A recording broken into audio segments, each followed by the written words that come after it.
বিশেষ করে সিলসিলায় ফুরফুরা আশিক আমার প্রিয় কিংবদন্তি সিলসিলা দরদি মুসলিম ভাইরা সকলের প্রতি শ্রেণী মোতাবেক শ্রদ্ধা, ভালোবাসা এবং স্নেহ জ্ঞাপন করছি।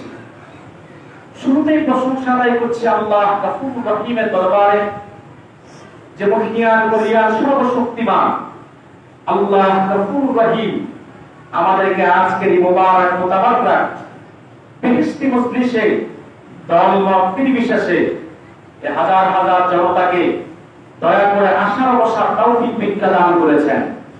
সেজন্য আসুন আমরা সকলে একবার হৃদয়ের সত্যগুণ আবেগ অনুভূতি উচ্ছ্বাস করে দিল মন উজাড় করে অবনত চিত্তে সমবেত কণ্ঠে সিংহের ন্যায় গর্জন দিয়ে কালিমাতুশ শুকর আদায় করি, জবান খুলে বলি আলহামদুলিল্লাহ। বেশমা তার চাইতে অনেক অনেক অনেক বেশি দরুদ এবং সালাম প্রেরণ করছি আল্লাহর আখিরি নবী, নবী কুলের সম্রাট, মানবতার মহান শিক্ষক মুহাম্মদ আল আরবি নূর নবী হযরত মুহাম্মদ সাল্লাল্লাহু আলাইহি ওয়াসাল্লামের উপর আল্লাহ পাক যাকে আজ থেকে 1000 বছর আগে পবিত্র রবিউল আউয়াল মাসে পবিত্র মক্কা নগরীতে পিতা আব্দুল্লাহ এবং মা আমেনার কোলঘেঁষে গোটা জগৎবাসীর জন্য রহমত হিসেবে প্রেরণ করেছেন। বিনা দরখাস্ত আমাদেরকে রাহমাতুল লিল আলামিনের উম্মত হিসেবে কবুল ও মঞ্জুর করেছেন। শুকরিয়া দান আমরা আরেকটি বার বলছি আলহামদুলিল্লাহ। আপনারা সবাই কেমন আছেন? আজকের মাহফিলে আসতে পেরে বসতে পেরে খুশি না বেজার? খুশি। কম না বেশি? বেশি। শুধু বেশি না অনেক বেশি? মনে রাখবেন, আপনারা আজকে যারা আসতে পেরেছেন বসতে পেরেছেন আপনাদের ভাগ্য সুপ্রসন্ন। আলহামদুলিল্লাহ। এত আসতে বললেন? আলহামদুলিল্লাহ। আপনাদের কিসমতটা খুশ কিসমত। আলহামদুলিল্লাহ। আপনাদের তাকদীরটা ভালো, কারণ বদকিসমতওয়ালা ভাগ্য বিপন্নওয়ালা পোড়া কপাল যা সে কোনোদিন ঈদে মিলাদুন নবীর মাহফিলে আসতে পারে না, বরং তার দ্বারা ঈদে মিলাদুন নবীর মাহফিলে বিরোধিতা করা হয়। ঠিক কিনা বলেন? ঈদে মিলাদুন নবীর মাহফিলে তারাই আসতে পারে যাদের ভাগ্য সুপ্রসন্ন। মিলাদুন নবীর মাহফিলে তারাই বসতে পারে যাদের কিসমতটা খুশ কিসমত। সুবহানাল্লাহ। বাংলাদেশে দেখবেন রবিউল আউয়াল মাস আসলে আমার দেশের আলেমদের মধ্যে মতভেদ তৈরি হয়। ঠিক কিনা? কেউ মিলাদুন নবীর পক্ষ নেয়, কেউ সিরাতুন নবীর পক্ষ নেয়। একদল ভাই বলে মিলাদুন নবী কায়েম করো, সিরাতুন নবী বর্জন করো। নাউজুবিল্লাহ বলবেন না? আবার আরেক দল বলে সিরাতুন নবী কায়েম করো, মিলাদুন নবী বর্জন করো। যারা বলে মিলাদুন নবী কায়েম করো, সিরাতুন নবী বর্জন করো, আমরা তাদেরকে বেদাতি হিসাবে জানি, চিনি। আর যারা বলে সিরাতুন নবী কায়েম করো, মিলাদুন নবী বর্জন করো, আমরা তাদেরকে নসবি ওয়াহাবি হিসাবে চিনি। আমি বলে থাকি বর্তমান তো ধরলি কি আর সারলি কি। ঠিক কি না বলেন? কারণ মিলাদ চা সিরাত তা, সিরাত চা মিলাদ তা। এজন্য আমরা যারা আহলে সুন্নাত ওয়াল জামাত, বিশেষ করে জয়ফুল ফুরফুরা সালসিলা ফুলদানি, আমরা মিলাদ মানি, সিরাত মানি। মিলাদকে আমরা স্মরণ করি, সিরাতকে অনুসরণ করি।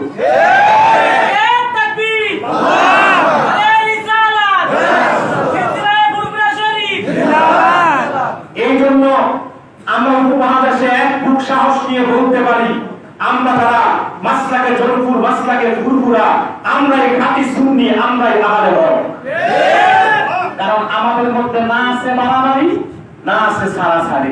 আমরা বেদাতীদের মতো বাড়াবাড়িও করি না, আর নসবি ওয়াহাবিদের মতো সারাসারিও পছন্দ করি না।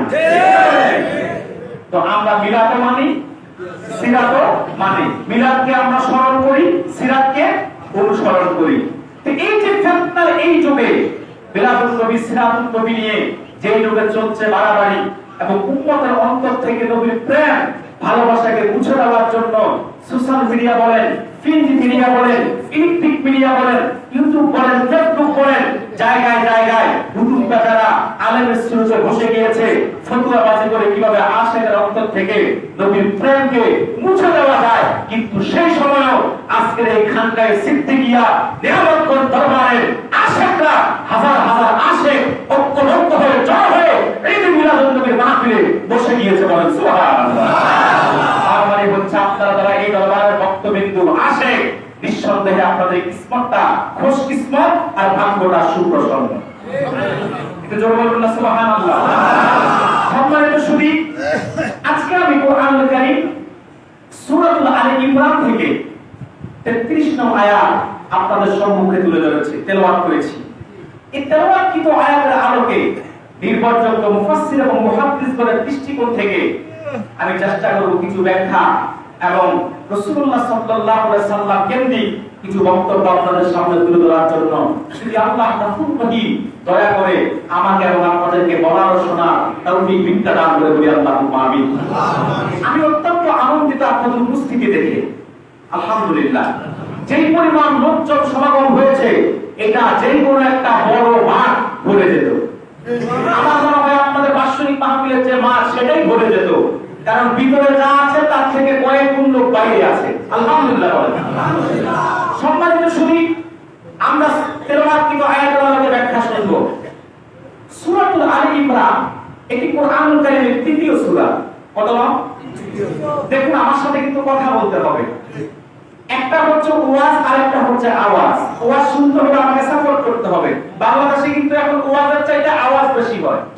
দেখবেন বক্তা 1.5 ঘন্টা 2 ঘন্টা কথা বলে, না আছে কোরআন, না আছে হাদিস, না ইসলামের ইতিহাস, না আছে কোন মুহাদ্দিসদের বক্তব্য, না আছে মুফাসসিরদের ব্যাখ্যা। কিচ্ছা কাহিনী গল্প দিয়া কে তাল গাছ শুনছে, কে বট গাছ শুনছে, তাল গাছ আর বট গাছের কিচ্ছা, লাইলি কিচ্ছা, মজনুর কিচ্ছা আর মনসুর হামলাজের কাহিনী দিয়া 2 ঘন্টা পার করে বড় একটা বান্ডিল নিয়ে বক্তা চমকন। ঠিক, ওগুলো তো ওয়াজ, ওগুলো কি আওয়াজ। কিন্তু আমরা যারা সিলসিলায় ফুরফুরার মানুষ, জনপুর মাসলাকের মানুষ, আহলে হক, আহলে সুন্নাহ, আমরা কোরআন সুন্নাহর বাইরে কথা বলাকে পছন্দ করি না। সম্মানিত সুধী, যে কথা বলছিলাম তা আপনারা ওয়াজ শুনবেন তো ইনশাআল্লাহ? ইনশাআল্লাহ। মনোযোগ লাগবে, ধৈর্য লাগবে, আর কথা বলে আমাকে সাপোর্ট দিতে হবে। রাজি আছেন তো? আমরা তেলাওয়াত করেছি সূরাতুল আলে ইমরান থেকে। বলুন কোন সূরা? সূরাতুল আলে ইমরান। এখন সবাই জবান খুলে বলেন নাই, সবাই জবান খুলে বলুন কোন সূরা? সূরাতুল আলে ইমরান। আগামী কালকে যেন জিজ্ঞেস করলে বলতে পারেন কুমিল্লা থেকে হুজুর আসছে, কোন বিষয়ে কোন আয়াত থেকে কোন সূরা থেকে কথা বলছে, একেবারে মুখস্থ করে যেতে হবে। সূরাতুল আলে ইমরান এটি কোরআনুল কারীমের তৃতীয় সূরা। এই সূরাটির মধ্যে আয়াত আছে 200টি, রুকু আছে 20টি। এই সূরাটি নাযিল হয়েছে মদিনাতুল মুনাওয়ারায়। এজন্য সূরাটিকে বলা হয় মাদানী সূরা। বলুন কি সূরা? মাদানী। আমরা তেলাওয়াত করেছি 33 নং আয়াত, তারই আলোকে কিছু ব্যাখ্যা শুনবো ইনশাআল্লাহ। আল্লাহ তাআলা সূরাতুল আলে ইমরানের মধ্যে বলেন, কুল হাবিব, আপনি জগৎবাসীকে বলে দিন, ইন কুনতুম তুহিব্বুনাল্লাহ, যদি তোমরা আল্লাহকে ভালোবেসে থাকো, ফাত্তাবিউনি, আমার অনুসরণ করো, আমার অনুকরণ করো। বলুন কার? আল্লাহ রাসূলের। এই তো মাশাআল্লাহ, আপনারা তো আমার আগে বলতেছেন মাশাআল্লাহ। তাহলে কি আল্লাহ যে ব্যাখ্যা করেন, আল্লাহ তাআলা বলেন ইউহিব্বুকুমুল্লাহ, স্বয়ং আল্লাহ তোমাদেরকে ভালোবাসবেন, ওয়া ইয়াগফির লাকুম যুনুবাকুম, আল্লাহ তোমাদের গুনাহগুলোকে ক্ষমা করে দিবেন। ওয়াল্লাহু গফুরুর রাহিম, আল্লাহ তাআলা ক্ষমাশীল, আল্লাহ তাআলা দয়াবান। বলেন সুবহানাল্লাহ। আল্লাহ তাআলা এই আয়াতে বলেন তুহিব্বুনাল্লাহ, যদি তোমরা আল্লাহকে ভালোবেসে থাকো। আমরা আল্লাহকে ভালোবাসি কি বাসি না? কম না বেশি? শুধু বেশি না অনেক বেশি? শুধু অনেক বেশি না, জীবনের চাইতে বেশি। আমরা যারা খাঁটি মুমিন, নিঃসন্দেহে তারা আল্লাহ এবং রাসূলকে জীবনের চাইতে বেশি ভালোবাসে। আর যারা মুনাফিক, তারা জীবনে তারা আল্লাহ এবং রাসূলের চাইতে দলকে বেশি ভালোবাসে, নেতা নেত্রীকে বেশি ভালোবাসে, দলীয় প্রতীককে বেশি ভালোবাসে। এজন্য বিগত 15 বছরে জালেম জুলুম করেছে, নির্যাতন করেছে, নিপীড়ন করেছে, কিন্তু তারা কোনোদিন জালেমের জুলুমের বিরুদ্ধে প্রতিবাদ করার সাহস পায় না। ঠিক কিনা বলেন? কারণ যারা আল্লাহর চাইতে দলকে, নেতা নেত্রীকে বেশি ভালোবাসে, তাদের কাছে দল আর নেতা নেত্রীর স্বার্থটাই বেশি। ঠিক কিনা বলেন?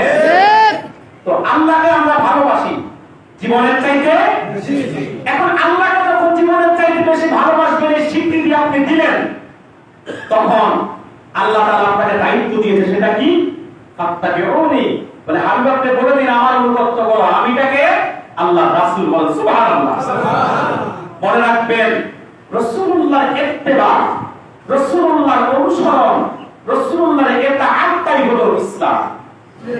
রাসূলুল্লাহর ইত্তেবার বাইরে, রাসূলুল্লাহর ইতাআতের বাইরে, রাসূলুল্লাহর অনুসরণের বাইরে কোন ঈমান নাই, কোন ইসলাম নাই, কোন ইহসান নাই, কোন শরীয়ত নাই, কোন তরিকত নাই, কোন হাকিকত নাই, কোন মারিফত নাই। আছে সব ইত্তেবায়ে রাসূলের মধ্যে।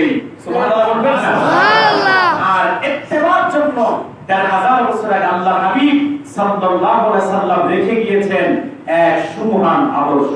সুবহানাল্লাহ। ভাইরা আমার, মনে রাখবেন আজকে একটা কথা বলে যাই পাবনাবাসী, মুহাম্মদুর রাসূলুল্লাহ সাল্লাল্লাহু আলাইহি সাল্লামের যে ৬৩ বছর জিন্দেগি, গোটা জীবনটাই উম্মতের জন্য আদর্শ। সুবহানাল্লাহ। রাসূলের জিন্দেগিকে আংশিক মানবেন, আংশিক ছাড়বেন, কোনো সুযোগ নাই। কিংবা যদি কোনো গোমরা বক্তা বলে রাসূলের জিন্দেগি ৪০ এর আগে মানা যাবে না, ৪০ এর পরে মানতে হবে, সে গোমরা পথভ্রষ্ট। আমরা বলি না, আল্লাহর হাবিবের জন্ম থেকে দুনিয়া ত্যাগ করে জান্নাতুল ফেরদাউসের টুকরা রওজা মুবারকে শায়িত হওয়ার আগ পর্যন্ত উম্মতের জন্য রাসূল যা কিছু রেখে গিয়েছেন, হুজুর যা কিছু করেছেন, করতে বলেছেন, সব হুকুম উসওয়াতে হাসানা। সুবহানাল্লাহ। ভাগ করার সুযোগ নাই।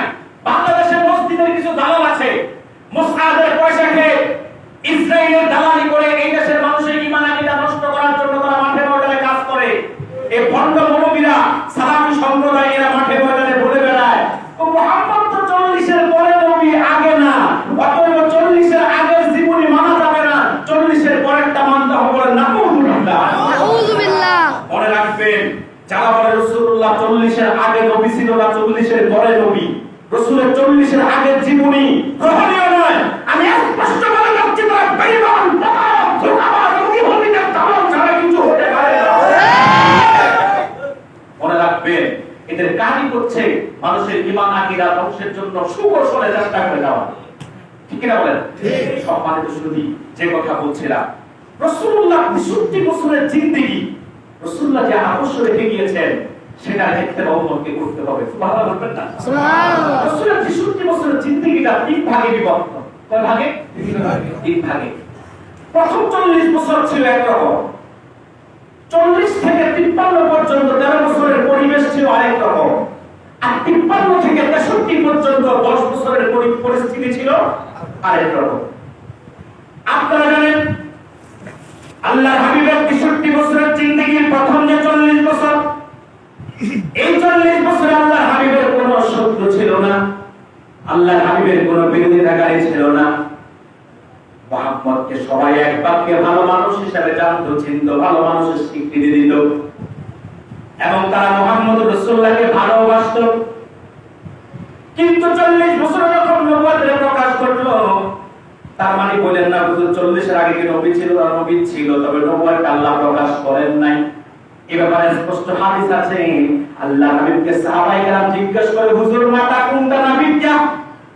ইয়া রাসূলুল্লাহ, ইয়া হাবিবাল্লাহ, হুজুর আপনি কখন থেকে নবী? আল্লাহর হাবিব বলল, ও আদম বাইনার রূহ ওয়াল জাসাদ, আদমের দেহ এক জায়গায়, রূহ আরেক জায়গায়। তখন আমি মুহাম্মদ সাল্লাল্লাহু আলাইহি সাল্লাম আল্লাহর দরবারে নবী ছিলাম। অন্য রাওয়ায়াতে এসেছে, ও আদম বাইনাল মা'i ওয়াত তিন, আদম যখন মাটি এবং পানির মধ্যে গড়াগড়ি খাচ্ছে, যখন আদম অস্তিত্ব লাভ করে নাই, তখন আল্লাহর হাবিব আল্লাহর দরবারে নবী হিসাবে বিদ্যমান ছিল। সুবহানাল্লাহ। আল্লাহর হাবিবের নূরের আগে আল্লাহ কিছু সৃষ্টি করেন নাই। রাসূলুল্লাহ বলেছেন, আউয়ালু মা খালাকাল্লাহু নূরি, আল্লাহ সর্বপ্রথম আমার নূরকে সৃষ্টি করেছেন। আল্লাহ প্রথম কি কি সৃষ্টি করেছেন, এর ব্যাপারে কোথাও আসছে কলমের কথা, কোথাও আসছে আরশের কথা, কোথাও আসছে কুরসির কথা, কোথাও আসছে নূরের কথা। মুহাদ্দিসগণ ব্যাখ্যা করেন চারটাই প্রথম, কিন্তু রাসূলুল্লাহর নূর সর্বপ্রথম। আমার কথা কি রাগ করতেছেন? না। বেজার হচ্ছেন? না। এখন আমি একটু ভিন্ন তবিয়তের মানুষ, আমি রূপ সেখানে, ওষুধটা সেখানে নেই। বাংলাদেশের বক্তাদের কিছু, সব বক্তা না, অধিকাংশ বক্তা আছে তারা হাওয়া থেকে মাল তোলে।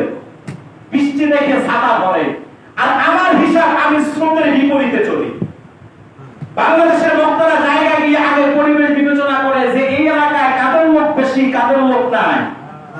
আর আমার কথা হচ্ছে আমি লোক দিয়ে ওয়াজ করি না, আমার মানহাজ, আমার মানহাজ, আমার সুন্নিয়ত, আমার মাসলাকের কথা সব জায়গায় একদম সাহস নিয়ে বলবো। শত্রুপক্ষ বেশি না বন্ধুপক্ষ বেশি সেটা আমি দেখবো না। আমার জীবন, আমার ভালো, আমার ইজ্জত, আমার সম্মান সব কিছু আমার আল্লাহর হাতে, দুনিয়ার কারো হাতে না। আল্লাহু আকবার, রিসালাত ইয়া রাসূলুল্লাহ, মিলাদুন নবী জিন্দাবাদ, জিন্দাবাদ, মুরব্বিয়া শরীফ জিন্দাবাদ, জিন্দাবাদ। সম্মানিত সুধী, যে কথা বলছিলাম, আল্লাহ নবী সাল্লাল্লাহু আলাইহি ওয়াসাল্লাম তখন নবী যখন আদম অস্তিত্ব লাভ করেন। তো রাসূলের 40 বছর আগেও তিনি নবী ছিলেন, 40 এর পরেও নবী ছিলেন, তবে নবুয়ত আল্লাহ প্রকাশ করছে 40 বছর পরে। ভাইরা আমার, 40 বছর পর্যন্ত রাসূলুল্লাহর কোনো শত্রু ছিল না, কিন্তু 40 বছরে যখন আল্লাহ নবুয়তের প্রকাশ ঘটালেন, রাসূলুল্লাহ যখন এবার কালিমার দাওয়াত দেওয়া শুরু করলেন, দ্বীনে হকের আহ্বান যখন করা শুরু করলেন, কোরআনের দাওয়াত দেওয়া শুরু করে দিলেন, এবার আস্তে আস্তে শত্রু বাড়া শুরু হয়ে গেল। যারা এতদিন পক্ষে ছিল তারা এখন বিপক্ষে, যারা এতদিন রাসূলুল্লাহ সাল্লাল্লাহু আলাইহি ওয়াসাল্লামকে ভালোবাসতো এখন আর বাসে না, যারা মুহাম্মদকে আরবের সেরা মানুষ বলতো এখন তারা বলে মুহাম্মদ পাগল, বলেন নাউজুবিল্লাহ। কত নির্যাতন করলো, কত নিপীড়ন করলো। 3 বছর আল্লাহ হাবিব কোরআন দিনের দাওয়াত দিল। সাহাবায়ে কেরামদের কিছু কিছু মানুষ ইসলাম গ্রহণ করলো আর সাহাবীর মর্যাদা লাভ করলো। এদের মধ্যে যারা গরিব অর্থাৎ অসহায় দুর্বল তাদের উপর কাফেররা নির্যাতন একটু বেশি করলো, আর যারা সবল তাদের উপর নির্যাতন করলো কিন্তু পরিমাণে কম। নবুয়তের 3য় বছরে যখন আল্লাহর হাবিবের প্রকাশ্যে দিনের দাওয়াত দেন, প্রকাশ্যে দিনের দাওয়াত যখন রাসূলুল্লাহ দেওয়া শুরু করলো, এবার শত্রুপক্ষের উৎপাত আরো বেড়ে গেল। সাহাবায়ে কেরামদের প্রতি নির্যাতনের ইস্তিমরার তারা বেশি করে চালাতে লাগলো। সিরাতের কিতাব সাক্ষী, আল্লাহ হাবিব 100 উপর সাহাবীকে পাঠিয়ে দিলেন।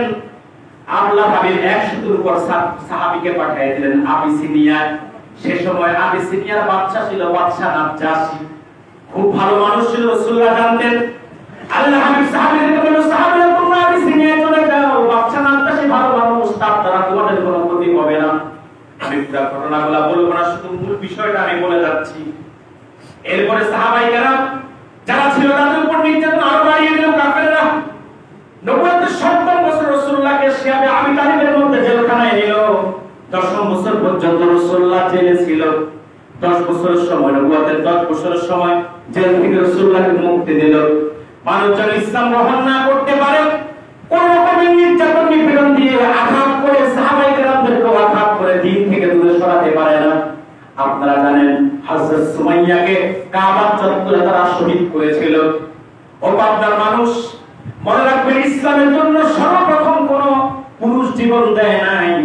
ইসলামের জন্য সর্বপ্রথম যিনি জীবন দিয়েছে তিনি হচ্ছে একজন মহিলা, কাবার চত্বরে, যার নাম হযরত সুমাইয়া। তার স্বামী ইয়াসির জীবন দিতে হলো, তাদের সন্তান আম্মারের দেহের মধ্যে আবু জাহেল আগুন লাগাইয়া দিল। হযরত বেলালের মাথার মধ্যে উমাইয়া ভাবলা গাছের বিষাক্ত পাতা গেড়ে দিল। শুধু তাই না, বড় একটা পাথর উমাইয়া হযরত বেলালের সিনার মধ্যে চেপে দিয়ে উলঙ্গ করে হযরত বেলালকে উত্তপ্ত বালির মধ্যে পড়ে ভূমিতে ঘোড়ার সাথে বেঁধে টানতে লাগলো। কিন্তু তারপরও ঈমান থেকে বেলালকে দূরে সরাতে পারে নাই, বরং উমাইয়াকে বেলাল জবাব দেয়, উমাইয়া, সয়দার হামের বিনিময়ে আল্লাহ তুমি আমাকে কিনেছিলাম। ও উমাইয়া, আমার দেহটার মালিক তুমি, যা মন চায় তা দেহটার মধ্যে তুমি করতে পারো, কিন্তু আমার কলবের মালিক তুমি না, আমার হৃদয়ের মালিক তুমি না।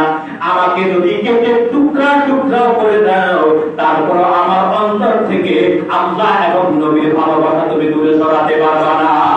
সুবহানাল্লাহ, আল্লাহু আকবার, কি প্রাণ ভালোবাসা ছিল। নির্যাতন নিপীড়ন পুরো সাহাবায়ে কেরামকে চালিয়েছে। নির্যাতন নিপীড়ন করে আল্লাহর হাবিবকে দ্বীনের প্রচার বন্ধ করার জন্য চেষ্টা করেছে, কিন্তু রাসূল কি বন্ধ করে দিয়েছে? দেয় নাই। রাসূলকে তারা পাগলের অপবাদ পর্যন্ত দিয়েছে। বিদেশ থেকে, শাম থেকে, সিরিয়া থেকে, রোম থেকে, পারস্য থেকে, ইয়ামান থেকে মানুষ যখন ব্যবসার কাজে মক্কায় আসতো, তখন তারা মক্কার বুলবুল ফটকে দাঁড়িয়ে যেত আর প্রচার করতো তাদের কাছে, মুহাম্মদের কাছে যেও না। ও বিদেশি মানুষরা, ব্যবসা করতে আসতো, ভালো কথা, ব্যবসা করে ফিরে যাবা, মুহাম্মদের কাছে যাবা না, সে পাগল। সে কি কথা বলে না, কি পাগল। একটা জিনিস মনে রাখবেন, মানুষের অভ্যাস কিন্তু ভিন্ন। মানুষ যেখানে বাধা পায় সেখানে বেশি যায়। দেখবেন পাগল যদি কয় সাকু নারাজ না, সে আরো বেশি করে নাড়ায়, তখন মনে ছিল না, এখন মনে করাই আনছে। ঠিক না বলে? বিদেশি মানুষগুলোকে তারা বাধাগ্রস্ত করতো যে মুহাম্মদের কাছে যাবা না, সে কি কথা বলে না, সে পাগল। এখন বিদেশি মানুষগুলা বলে যে একটু পাগলটা একটু দেখে আসে। আচ্ছা আপনারা বলুন তো, পাগল দেখতে কেমন? পাগলের গায়ে চট, মাথায় চট, শরীর থেকে দুর্গন্ধ বের হয়, যা বলে সব আবল তাবল। বউরে কয় মা, মারে কয় বউ, কারে যে কি কয় তার হুঁশ নাই। ঠিক কিনা? তখন বিদেশি মানুষগুলা যখন রাসূলুল্লাহর কাছে গেল, গিয়ে দেখে আরবের কাফেরদের বক্তব্যের সাথে আর রাসূলুল্লাহর বাস্তবতার সাথে কোনো মিল নাই। রাসূলুল্লাহর গায়ে চট নাই, মাথায় চট নাই, পাগলের কোনো আলামত নাই। বরং আল্লাহর হাবিব সাল্লাল্লাহু আলাইহি সাল্লামের চুল মুবারক এত সুন্দর, পাপড়ি চুল, মাঝখানে সিঁথি করা, মনে হয় যেন সিঁথি থেকে নূর চমকাচ্ছে। সুবহানাল্লাহ। আল্লাহর হাবিবের চেহারা এত সুন্দর, রাসূলুল্লাহ সাল্লাল্লাহু আলাইহি সাল্লামের কপাল থেকে মনে হয় যেন নূরের তৃপ্তি বের হয়ে যাচ্ছে। সুবহানাল্লাহ বলবেন না? রাসূলুল্লাহ সাল্লাল্লাহু আলাইহি সাল্লামের গায়ের মধ্যে দুর্গন্ধ নাই পাগলদের মতো, বরং আল্লাহর হাবিব সাল্লাল্লাহু আলাইহি সাল্লামের নূরের জিসিম মুবারক থেকে এমন সুঘ্রাণ ছড়িয়ে যাচ্ছে, মনে হয় যেটা মিশকে আম্বরের চাইতেও বেশি দামি, যে ঘ্রাণের সাথে দুনিয়ার কোনো ঘ্রাণের মিল খুঁজে পাওয়া যায় না। মনে রাখবেন পান্ডাবাসী, আমার নবীকে কাফেররা পাগল বলে মানুষদের রাসূলের কাছে যাওয়ার জন্য বাধা বিঘ্নতা সৃষ্টি করেছে। অথচ রাসূলুল্লাহর মধ্যে পাগল তো দূরে থাক, এত সৌন্দর্য আল্লাহ দিয়ে দিয়েছে যে সৌন্দর্যের সাথে আর এই দুনিয়ার পৃথিবীর কোন সৌন্দর্যের তুলনাও চলে না। বিদেশি মানুষগুলো অবাক হয়ে গেল যে কাফেরদের বক্তব্য বাস্তবতার সাথে কোনো মিল নেই। কাফেররা বলেছে মুহাম্মদ পাগল, অথচ বাস্তবে মুহাম্মদ এত সুন্দর যে সৌন্দর্যের সাথে দুনিয়ার কারো কোনো তুলনাই চলে না। একবার তাকালে চোখ ঝুরিয়ে যায়, দৃষ্টি আর ফেরাতে মন চায় না। হাদিস সাক্ষী, এত সুন্দর ছিল আমার নবী মুহাম্মদ সাল্লাল্লাহু আলাইহি সাল্লাম। আল্লাহর হাবিব হাসলে দাঁত থেকে নূর বের হতো, হাত তুললে বগল থেকে নূর বের হতো। সুবহানাল্লাহ। সুনান তিরমিজির হাদিস, হাদিসটি শামাইল তিরমিজিতে এসেছে। সাহাবী বলেন, ইদা তাকাল্লামা রুইয়াতান নূর ইয়াখরুজু মিন বাইনি সানায়া। আমার নবী যখন বেহেশতের হাসি হাসতেন, নবী দুই দাঁতের মাঝখান দিয়ে নূর বের হয়ে যেত। সুবহানাল্লাহ। সহিহ বুখারী দ্বিতীয় খণ্ডের হাদিস 963 পৃষ্ঠা। আনাস বিন মালিক বলেন, আল্লাহর হাবিব যখন খালেদ সাইফুল্লাহর জন্য হাত তুলে দোয়া করছেন, হাত্তা রাআইতু বায়াদাই বতাইহি, আমরা দেখলাম রাসূলুল্লাহ বগল থেকে নূর চমকাচ্ছে। এই দুইটা দলিলকে সামনে রাখলে কোন বেঈমানের পক্ষে এই বক্তব্য শোভা পায় না যে রাসূল আমাদের মতো সাধারণ মানুষ। আমরা হাসলে নূর বের হয় না, থুতু বের হয়। আর বগল তুললে তো কারো কারো এমন অবস্থা, মনে হয় যেন সুন্দরবনের এক খন্ড জঙ্গল হয়ে আছে। ঠিক কিনা বলেন? আমার নবী মুহাম্মদ সাল্লাল্লাহু আলাইহি সাল্লামকে উম্মতের সাথে তুলনা করা কুফর। রাসূলুল্লাহকে উম্মতের সাথে তুলনা করা জায়েজ নাই, এটা কুফরের অন্তর্ভুক্ত। রাসূলের সঙ্গে সাধারণ শব্দ যে ব্যবহার করবে তাতে ঈমান নষ্ট হয়ে যাবে। আল্লাহর হাবিব যে নূর, এতে কোনো সন্দেহ আশিক রাসূল মুমিন মুসলমানের থাকতে পারে না।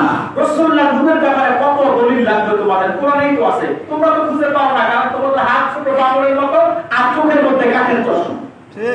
ঠিক কিনা বলেন? এই আমরা আহলে সুন্নাহ ওয়াল জামাতের মানুষ যারা, ফুরফুরা মাসলাকের অনুসারী যারা, দেখবেন আমরা যখন আহলে সুন্নাহ ওয়াল জামাতের আকীদার কথা বলি, আল্লাহর হাবিবের সম্মানের কথা বলি, এরা দেখবেন বেদাতের গন্ধ খুঁজে, শিরকের গন্ধ খুঁজে। ঠিক কিনা বলেন? আর দলিল খুঁজে। মনে রাখবেন, যে অন্ধ তার সারা জীবন পথ দেখাইলো সেই পথ দেখবে না। ঠিক কিনা বলেন? আমি বলে থাকি রাসূলুল্লাহর আসমাত, রাসূলুল্লাহর মহব্বত, রাসূলুল্লাহর প্রেম ভালোবাসা যতদিন পর্যন্ত পাবা না, ততদিন পর্যন্ত অন্তর থেকে রাসায়নিকে মুছে দিয়ে আত্মা থেকে কাঠের চশমাকে দূরে সরাবে না। নবী বিদ্বেষী চশমাকে যতদিন চোখ থেকে দূরে সরাবে না, ততদিন পর্যন্ত নবীর আসমাত, সম্মান, মহব্বত, প্রেম ভালোবাসা গভীর কোরআন সুন্নাহয় বুঝে পাবা না।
যতক্ষণ পর্যন্ত ওয়াহাবি দোস্তিদের কাঠের চশমা চোখ থেকে খুলবা না, ততক্ষণ পর্যন্ত রাসূলুল্লাহর আসমা, মহব্বত, প্রেম ভালোবাসা দলিল তোমরা হাজারবার আমরা খুঁজে পাবো। ঠিক না বলেন? সম্মানিত শুনি, কষ্ট হচ্ছে মনে হয় আপনাদের? আরে প্রায় 1 ঘন্টা হয়ে গেছে, 40-45 মিনিট হয়ে গেছে, কষ্ট হচ্ছে না তো? আর আধা ঘন্টা 40 মিনিট শুনবেন? কে কে হাত তোলেন? আরে তাকবীর, আল্লাহু আকবার, রিসালাত, ইয়া রাসূলুল্লাহ, আল্লাহর নবীওয়ালাদ, জিন্দাবাদ, ইসলামের পুরোপুরা শরীফ, জিন্দাবাদ। সম্মানিত শুনি, যে কথা বলছিলাম, আল্লাহ হাবিব সাল্লাল্লাহু আলাইহি ওয়াসাল্লাম নূর, ঠিক কি না বলেন? তবে আকীদাটা পরিষ্কার করতে হবে। এই ক্ষেত্রে নজদীদের মতো হবে না, আকীদা বেদাতীদের মতো হবে না। এই ক্ষেত্রে বেদাতীরা পিছলে গেছে। তারা বলে যে যিনি আল্লাহ তিনি রাসূল মুহাম্মদ সাল্লাল্লাহু আলাইহি ওয়াসাল্লাম আল্লাহ জাতিরুল জ্যোতি, আউযুবিল্লাহ, এবং তিনার রূপটাকে তারা জাতিরুল মনে করে। এটা আবার শিরক। ঠিক কি না বলেন? রাসূলুল্লাহ ক্ষেত্রে আমাদের আকীদা হবে তিনি নূর, তবে সেটা জাতি নূর না, সেটা খালকি নূর। খালেক কে? আল্লাহ। তিনি মানুষ, তবে আমাদের মতো সাধারণ মানুষ ছিলেন না। এর চাইতে আর স্বচ্ছ আকীদা আছে? সুবহানাল্লাহ। ভাইরা আমার, সেজন্য বলছি, মক্কায় 13 বছরের জিন্দেগি খুব কঠিন সময় হুজুর পার করেছেন। যে সময়ে বন্ধুর চাইতে শত্রুর সংখ্যা বেশি ছিল, যে সময়ে দিনের দাওয়াত দেওয়া রাসূলুল্লাহর জন্য অনেক কঠিন ছিল। রাসূলুল্লাহ নির্যাতন, নিপীড়ন, অপবাদ সহ্য করেছে, সাহাবায়ে কেরামরা সহ্য করেছেন। উহুদে আল্লাহ হাবিব তাআলা শহীদ করেছেন। রাসূলুল্লাহ তায়েফের ময়দানে আঘাতের পর আঘাত সহ্য করে রাসূলুল্লাহ জিসিম মুবারক থেকে রক্ত পর্যন্ত ঝরিয়েছেন। এই যে নির্যাতন, এই যে নিপীড়ন, এই যে আঘাত, সবকিছু ছিল বাকি জীবনে। এরপর আল্লাহ হাবিব যখন আল্লাহর নির্দেশে চলে গেলেন মদিনায়, সেই 10 বছর ছিল বাদানী জীবন।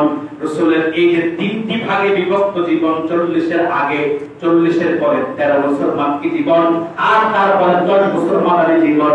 এই 63 বছরের জিন্দেগির একটা অংশও আপনি পরিত্যাগ করার কোনো সুযোগ নাই, ইচ্ছা করে বাদ দেওয়ার কোনো সুযোগ নাই। বরং এই 63 বছরের গোটা জিন্দেগিটাই হলো উম্মতের জন্য রাসূল যা করতে বলেছেন পুরাটাই উসওয়াতে হাসানা এবং আদর্শ।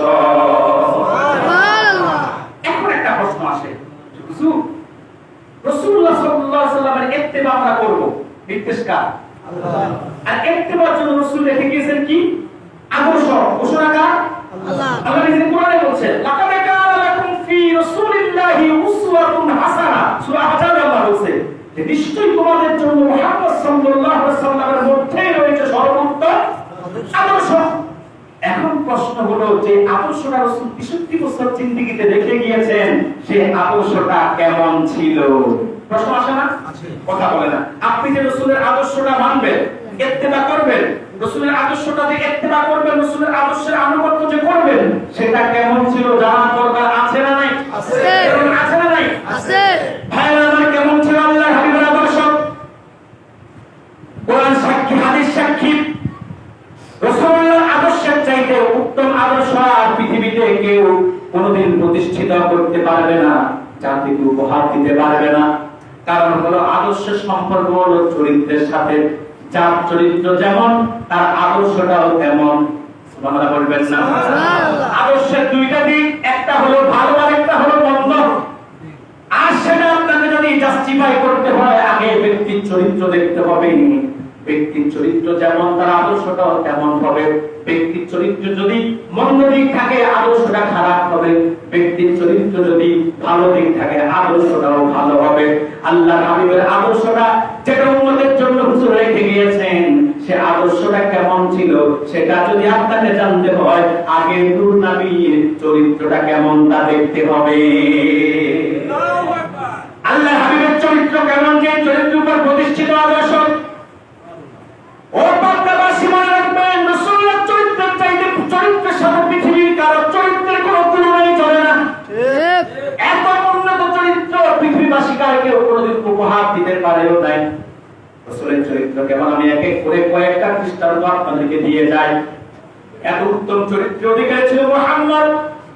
১,৫০০ বছর আগে তার চরিত্র মুক্ত হয়ে আরবের কাফেররা তার দিনকে গ্রহণ করে নাই, কিন্তু তারপরে এক বাক্যে তারা বলতো, আরবের মুখে মুহাম্মদ আল আমিন, মুহাম্মদ বিশ্বাসী, মুহাম্মদের চাইতে ভালো মানুষ আরবে আর একজনও নাই।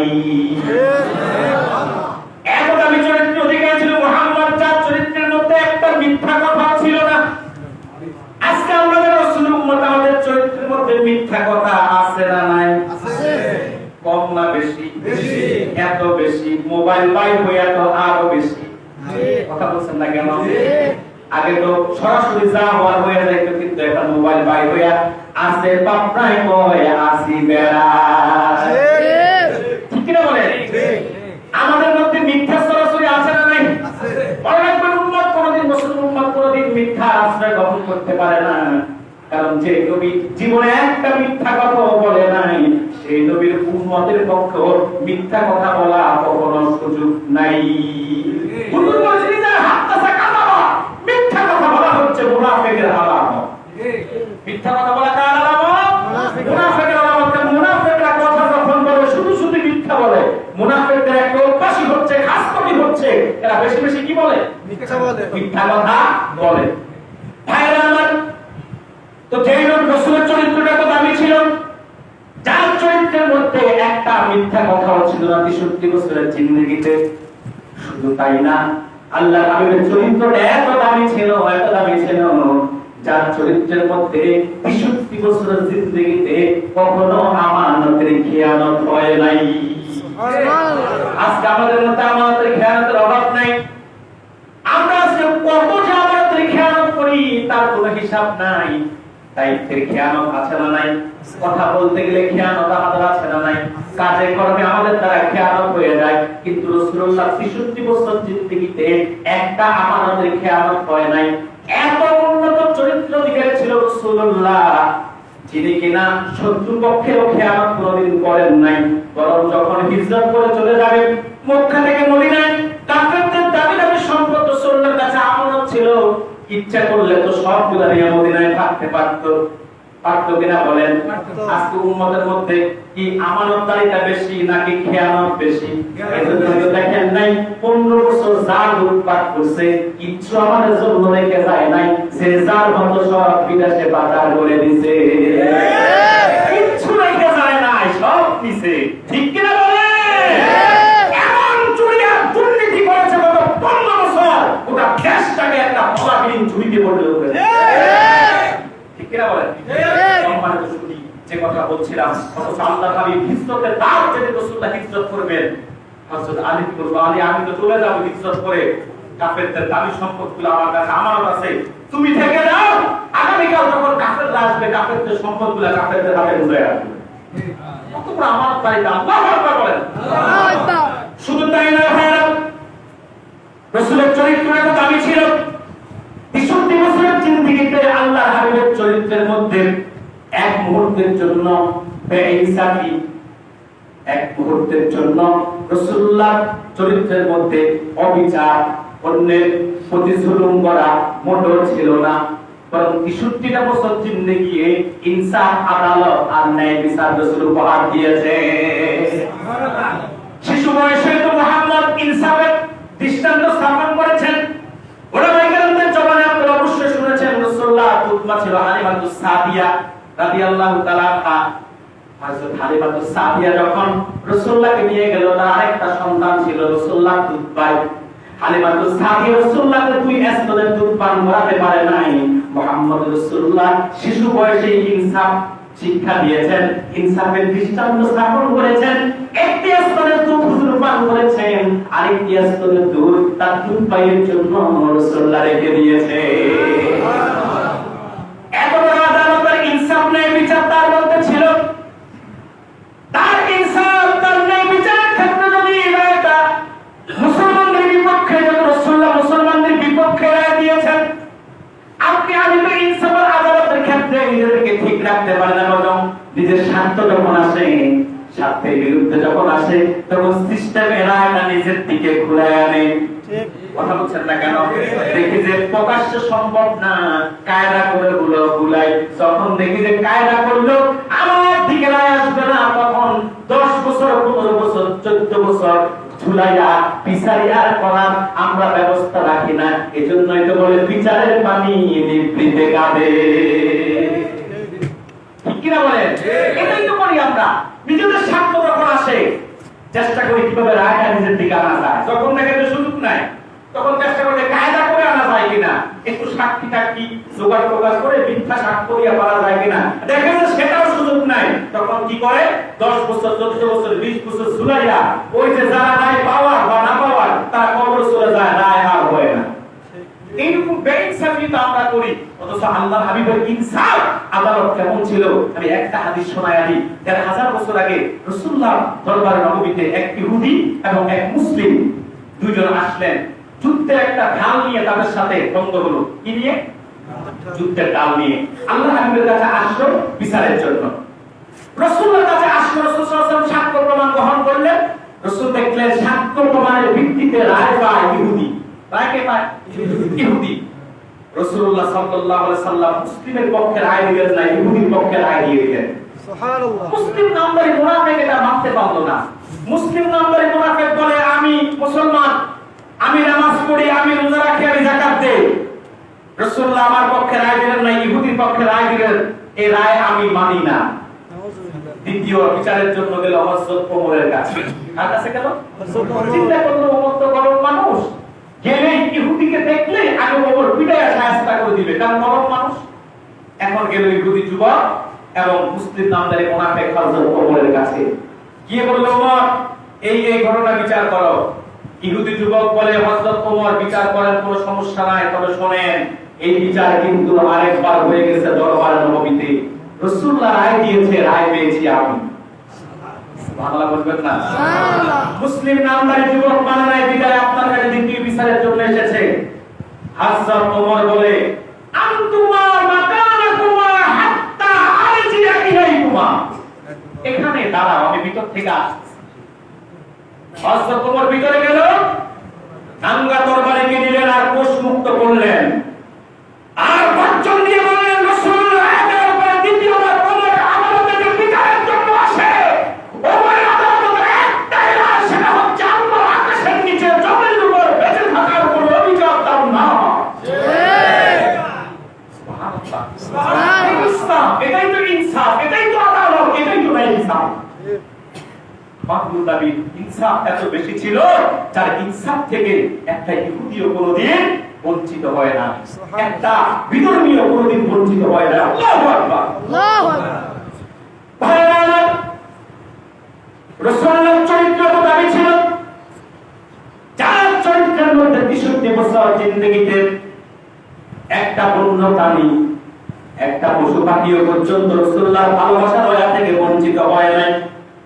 আল্লাহর হাবিবের এত উদারতার চরিত্র ছিল, এত দয়ার চরিত্র ছিল, যার চরিত্রের যার দয়া থেকে কোনোদিন একটা পাকিস্তানও বঞ্চিত হয় নাই।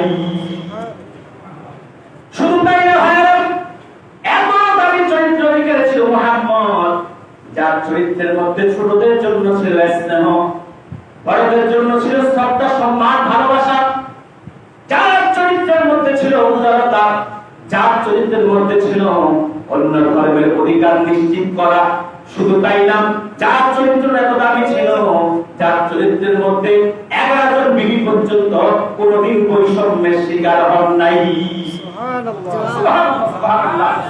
রাসূলুল্লাহ সাল্লাল্লাহু আলাইহি সাল্লাম স্ত্রীদের ক্ষেত্রে পর্যন্ত তার চরিত্র এমন ছিল, প্রত্যেকটা স্ত্রী তার প্রতি সন্তুষ্ট ছিল।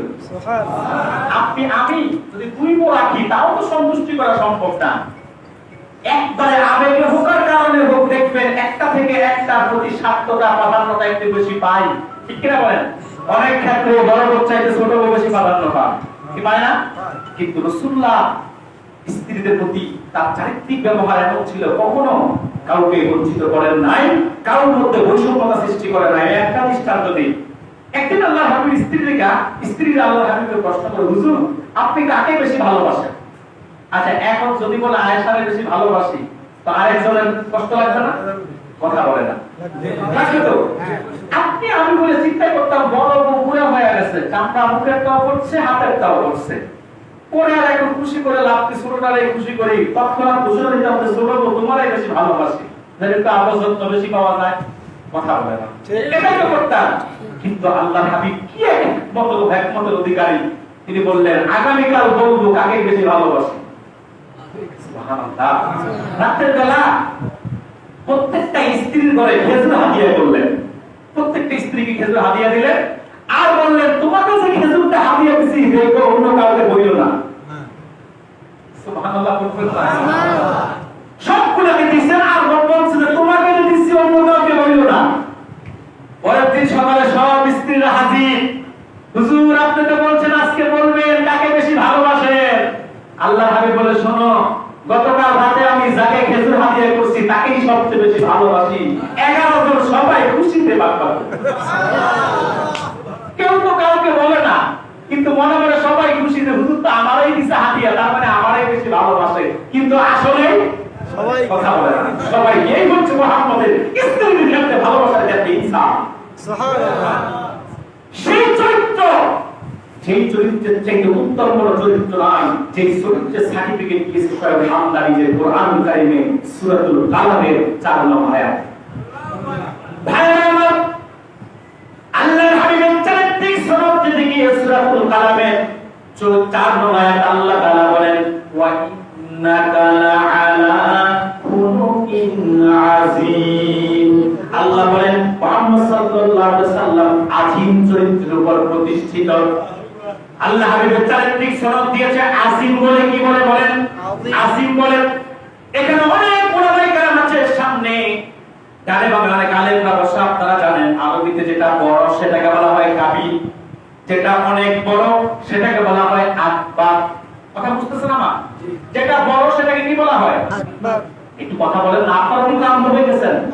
দেখুন, আমি না সাউন্ড সিস্টেম একটু দুর্বল বিদায় আমার একটু কষ্ট হচ্ছে, কারণ আমরা তো মাঠে কথা বলে আমাদের সাউন্ড সিস্টেম লাগে ডিজিটাল, অর্থাৎ অত্যাধুনিক সাউন্ড সিস্টেম বলে কথা বলে মজা পায়।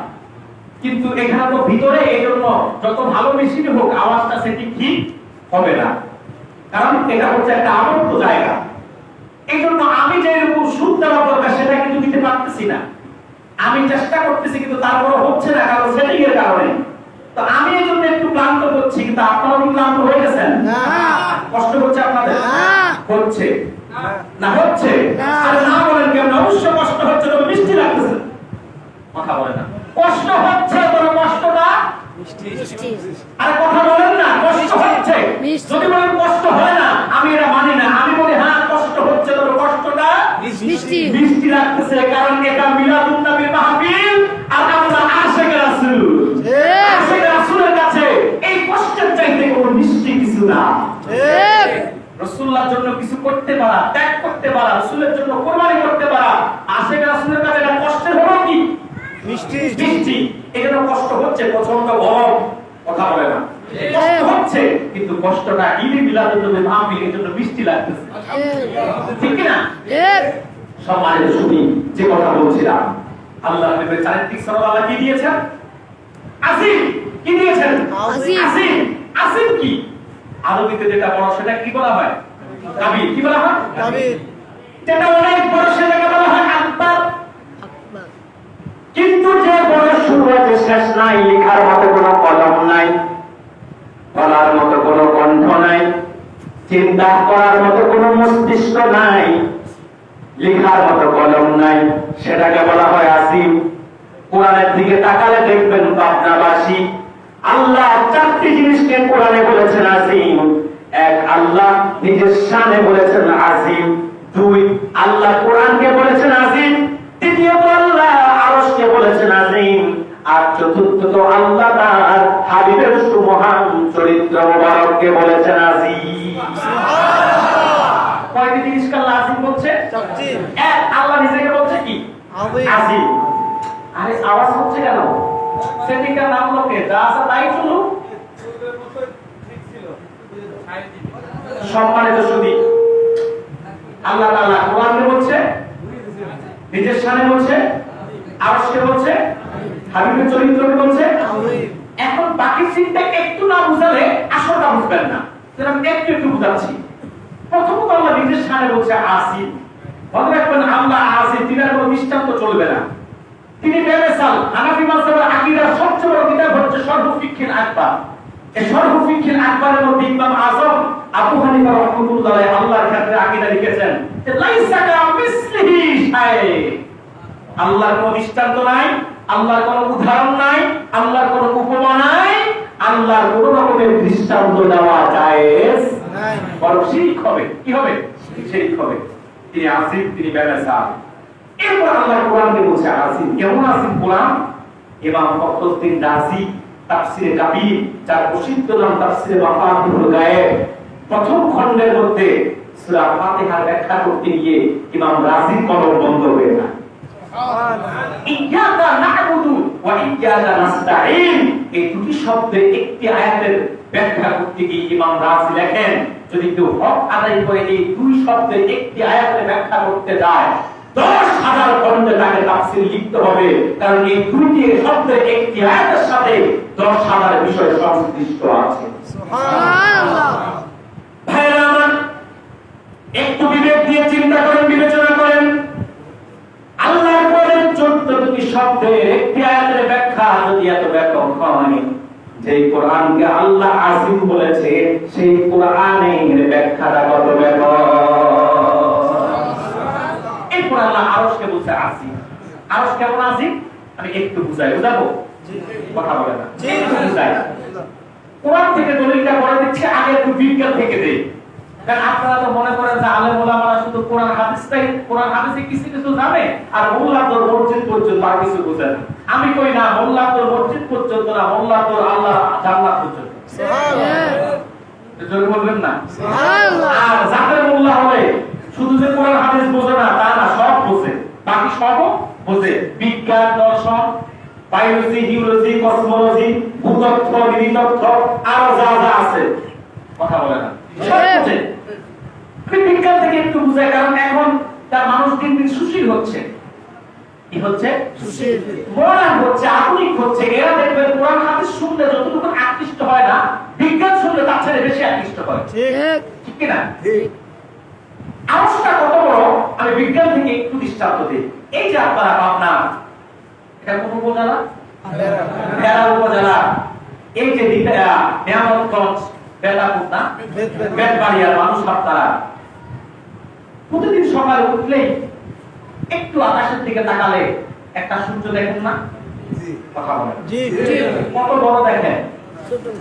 এই দুই একজন ঘুমাচ্ছে, মুরব্বি ঘুমানো যাবে না, ঘুমাবেন না, ঘুমাবেন না। কে কি ঘুমান হাত তোলেন? মাশাআল্লাহ, এমনি তো হুশ ভালোই আছে। অনেক জায়গায় এটা বললে জোশে হুশ হারাইয়া হাত একটা না দুইটা তোলে। কারণ হুজুর কইছে হাত তুলতে চিন্তা করো না, কি জন্য বলছে। ঘুমানো যাবে না। মনোযোগ যদি নষ্ট হয় আপনাদের, তাহলে আমি আলোচনা শেষ করে দেব।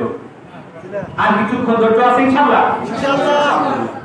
এই যে সকাল আকাশে একটা সূর্য দেখেন, কত বড় দেখেন, কত ছোট, একটা থালার মতো, ঠিক কি না? আচ্ছা বলেন তো সূর্যটা কত বড় দেখেন, এত বড় না অনেক বড়? কত বড়? অনেক বড়। পৃথিবীর চাইতে আপনাদের এই ব্যাকটেরিয়া না, পৃথিবীর চাইতে সূর্য 13 লক্ষ গুণ বড়।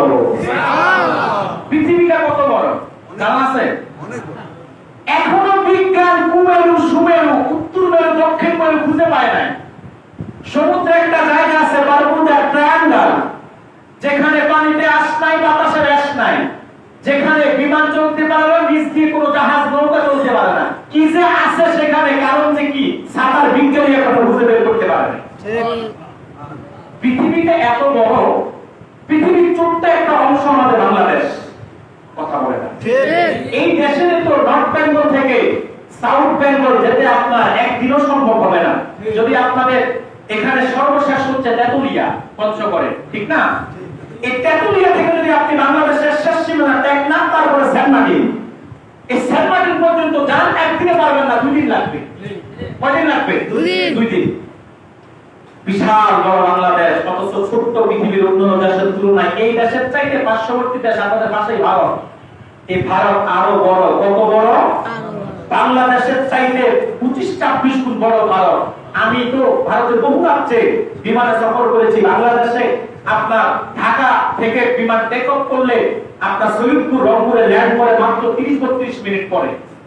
অথচ এক রাজ্য আপনার আগরতলা থেকে কলকাতা যেতে 1 ঘন্টা লেগে যায়, কলকাতা থেকে বোম্বে যেতে প্রায় 2 ঘন্টা লেগে যায়, দিল্লি যেতে। এত বড় বিশাল। ইউপি তো আরো অনেক দূরে ভারত। পৃথিবীতে এরকম 208টি দেশ আছে, তাও আবার পৃথিবী 3 ভাগের 1 ভাগ, 2 ভাগ জল 1 ভাগ স্থল। এত বিশাল পৃথিবী, এইরকম একটা দুটা না 13 লক্ষ পৃথিবীকে একটা সূর্যের মধ্যে সেভ করা যায়। এত বড় সূর্য।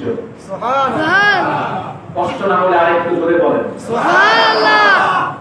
এই সূর্যের চাইতে আকাশে আমরা ছোট ছোট দেখি তারকা আছে, দেখি না? কত ছোট একটা ফ্রিজের মতো, ঠিক কি না? অথচ আমেরিকার নাসা বলেছেন আকাশের সবচেয়ে ছোট তারকাটা সূর্যের চাইতে 10,000 কোটি গুণ বড়। এখন এর চাইতে বড় কি আর কিছু আছে? আছে? বিজ্ঞান বলেছে এইরকম কোটি কোটি মিলিয়ন মিলিয়ন তারকারা যদি আল্লাহ বানিয়েছেন একটা গ্যালাক্সি, যেটাকে বলা হয় ছায়াপথ। আর বেশি বুঝতে চাইলে সূরা বুরুজে ব্যাখ্যা করবে। এর চাইতে বড় হচ্ছে ব্ল্যাক হোল, কৃষ্ণ গ্রহ। এত বড় আমেরিকার নাসা বলেছে সাদা একটা কাগজের মধ্যে পলিথিন দিয়ে একটা চাপ দিলে যেমন একটা বিন্দুর ফোঁটা পড়ে, ব্ল্যাক হোল এত বড় বিশাল গ্যালাক্সিকে ব্ল্যাক হোলে ফেললে বিন্দুর চাইতে বেশি জায়গা দখল করে না।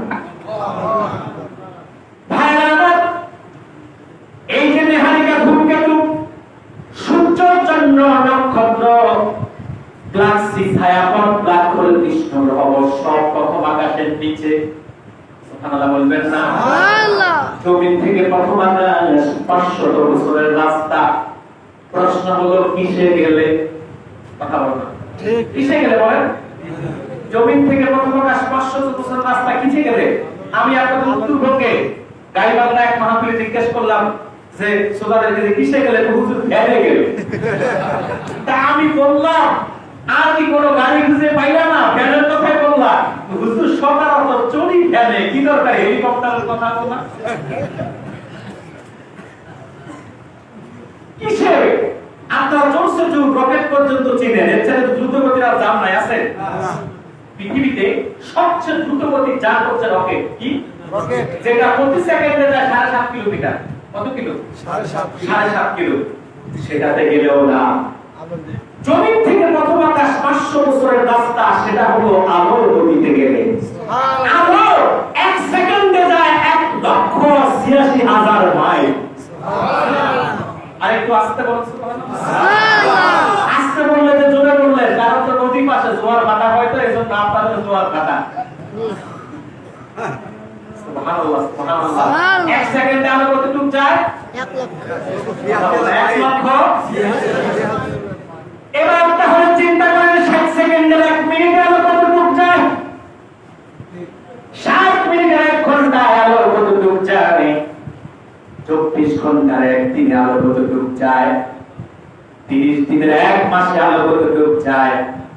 12 মাসের 1 বছরে আলো কতটুকু যায়? পদার্থবিজ্ঞানের ভাষায় এটাকে বলা হয় এক আলোকবর্ষ।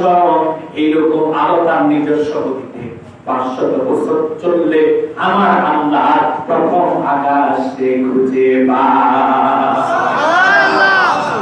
জমিন থেকে প্রথম আকাশ যত দূরে তত মোটা, তার চাইতে বেশি দূরে দ্বিতীয় আসমান, তার চাইতে বেশি দূরে তৃতীয় আসমান, তার চাইতে বেশি দূরে চতুর্থ আসমান, তার চাইতে বেশি দূরে পঞ্চম আসমান, তার চাইতে বেশি দূরে ষষ্ঠ আসমান, তার চাইতে বেশি দূরে সপ্তম আসমান, তারপরে লামাকান লাজামা, তারপরে সিদরাতুল মুনতাহা, তারপরে 70,000 নূরের পর্দা।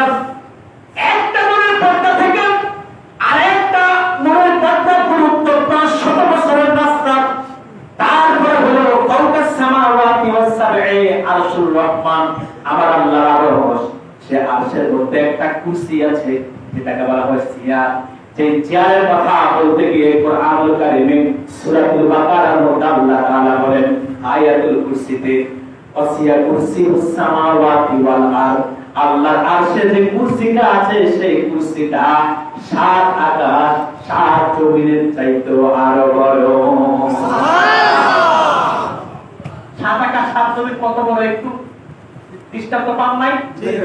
এই যদি হয় 7 আকাশ 7 জমিনের বিশালতা, তার থেকে বড় যদি হয় আরশে রাখা কুরসি চেয়ার, তাহলে যে আরশকে আল্লাহ বলছে আজিম, সে আরশটা কত বড়। সুবহানাল্লাহ। এবার আসেন মূল কথা, আল্লাহ কয়টা জিনিসকে বলেছে আজিম? 8 জায়গা। এবার বিবেচনা করেন বিবেক দিয়ে। আল্লাহ আজিম, তিনি বেমিসাল। কোরআন আজিম, তার ব্যাখ্যা অনেক ব্যাপক। আরশ আজিম যদি হয় তার বিশালতা এত বেশি, তাহলে যে হাবিবের চরিত্রকে আল্লাহ বলছে আজিম, সে হাবিবের চরিত্রটা কত সুমহান। সুবহানাল্লাহ। কিন্তু দুঃখজনক হলো সত্য, আজকের সেই রাসূলের চরিত্র নিয়ে আমার দেশে কিছু কপাল পড়া কুলাঙ্গার নাস্তিক আছে, রাসূলের সেই চরিত্রের বিরুদ্ধে মন্তব্য করতে তাদের বিবেকে বাধে না।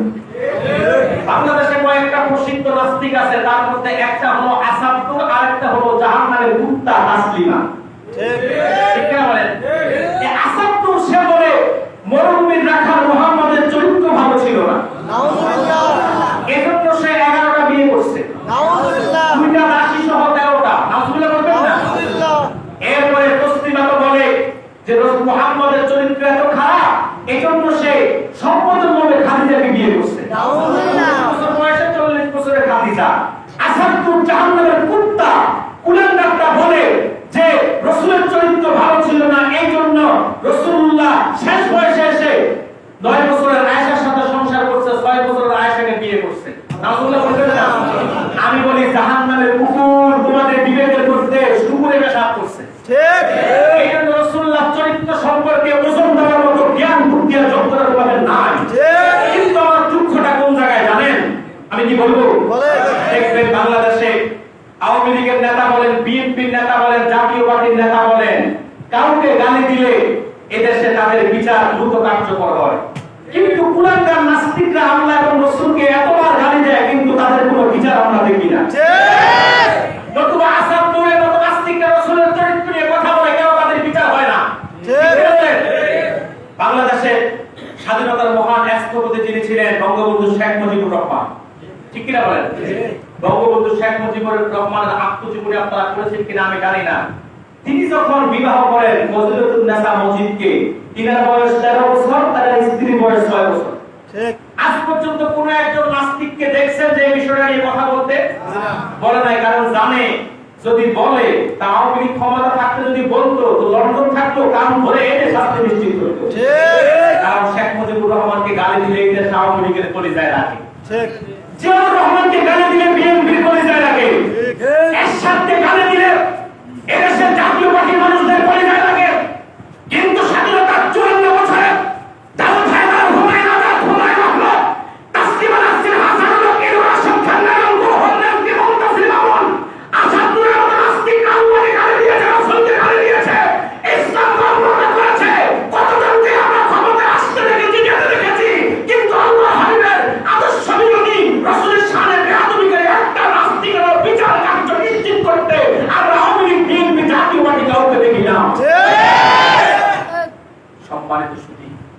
নাস্তিক জাহান্নামের কুকুরগুলা আল্লাহ নবীর শানে বেয়াদবি করে যায়, চরিত্র নিয়ে কথা বলে, কারণ এদের বিবেকে সুপরিবেশন করছে কি না? সম্মানিত শুনি, অথচ রাসূলুল্লাহ চরিত্র সুমহান, যার সার্টিফিকেট দিতে গিয়ে সূরাতুল কালামে আল্লাহ বলেছে আজিম চরিত্র অধিকারী। কি চরিত্র অধিকারী বলে? আজিম। ভাইরা আমার, সেই চরিত্রের উপর প্রতিষ্ঠিত আদর্শই ১০০০ বছর আগে আল্লাহ হাবিব উপহার দিয়েছেন উম্মতকে। সুবহানাল্লাহ বলবেন না?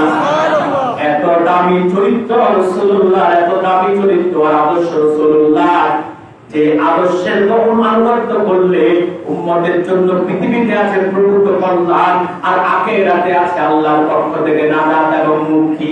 সুবহানাল্লাহ। আল্লাহ তাআলা সে কথাই বলেছেন সূরা আলী ইমরানে, যেখান থেকে আমি আলোচনা করছি। আল্লাহ তাআলা বলেন, কুল হাবিব, আপনি জগৎবাসীকে বলে দিন, ইন কুনতুম তুহিব্বুনাল্লাহ, যদি তোমরা আল্লাহকে ভালোবেসে থাকো, ফাত্তাবিউনি, আমার অনুসরণ করো, আমার অনুকরণ করো। কার? আল্লাহ রাসূলের।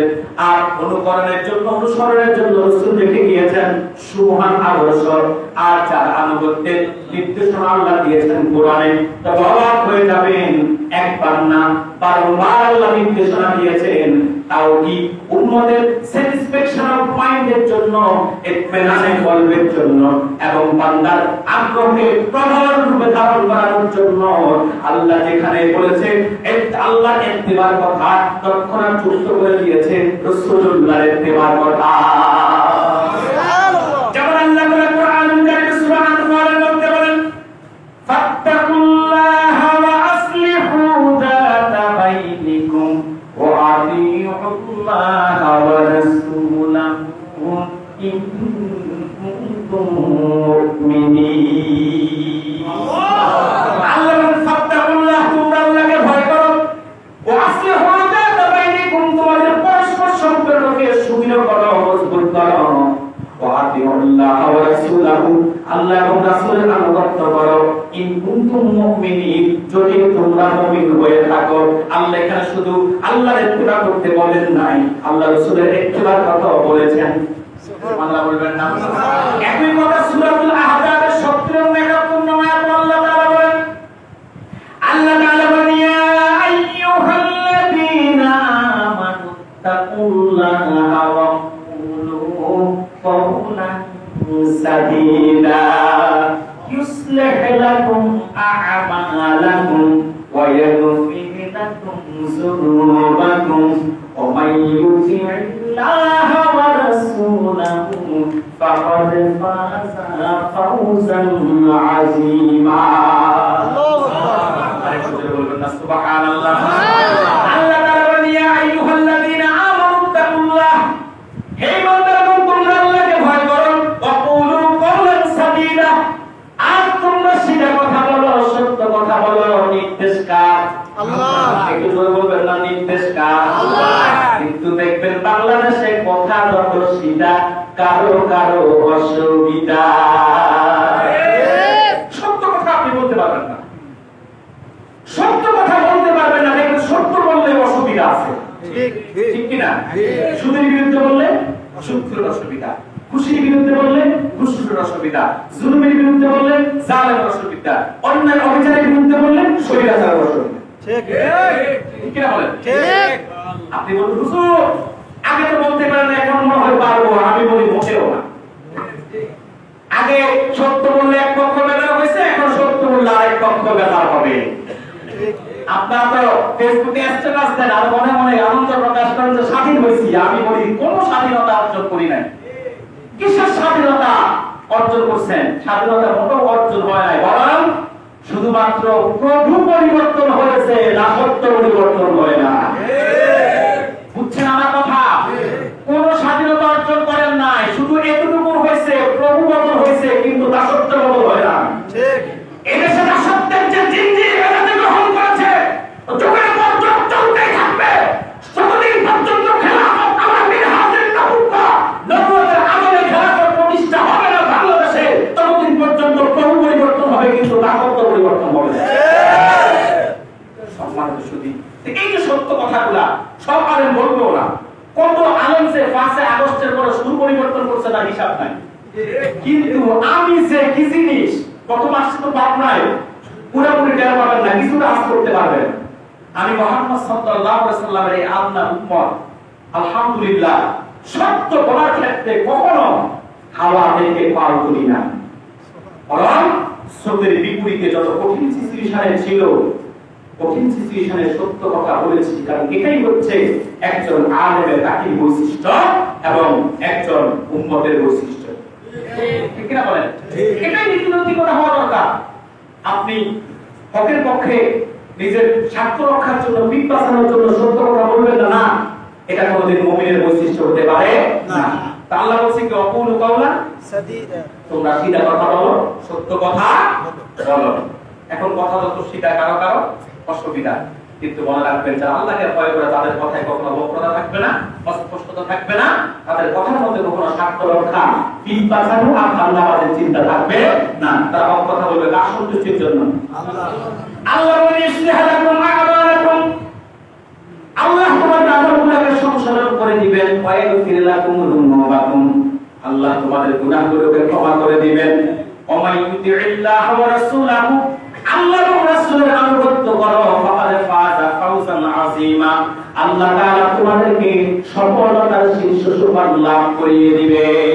সুবহানাল্লাহ। এখানেও আল্লাহ তাআলা আনুগত্যের সাথে রাসূলের আনুগত্যের কথা বলেছেন। এখন আপনি একটা প্রশ্ন করতে পারেন, হুজুর আল্লাহ তো দুইটা বলছে, আল্লাহর আনুগত্য, রাসূলের আনুগত্য, এখন আমরা কোনটা বুঝবো, আল্লাহ কোনটা রাসূলের? জবাবটা আল্লাহ নিজেই কোরআনের উত্তর দিয়েছে। আল্লাহ বলে মান ইউতি'ir রাসূলা ফাকাদ আতা আল্লাহ, রাসূলুল্লাহর আনুগত্যটাই হলো আল্লাহ তাআলার আনুগত্য।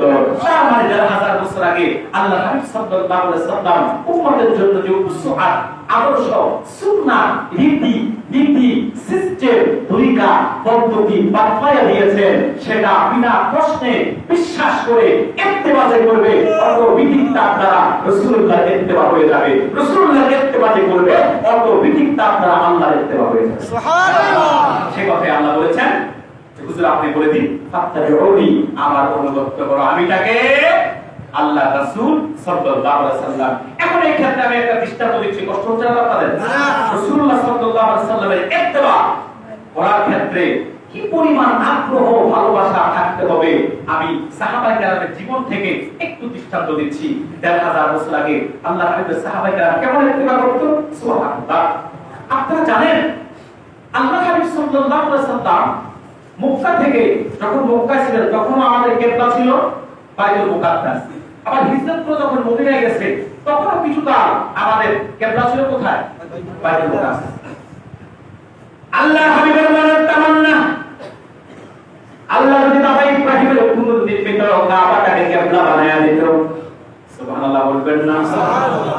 রাসূলের মনের ইচ্ছা আল্লাহ বোঝেন কি বোঝেন না? বোঝেন। আরে আমার হুজুর তো ছিল শারিক, শারে মানে কি হলো শরীয়ত প্রণেতা। রাসূল এত বড় পাওয়ারফুল নবী ছিল, আল্লাহ হাবিব যেটা চাইতো সেটাকে আল্লাহ দ্বীন বানায়া দিত, আর হুজুর যেটা চাইতো না সেটাকে আল্লাহ দুনিয়া বানিয়ে দিত।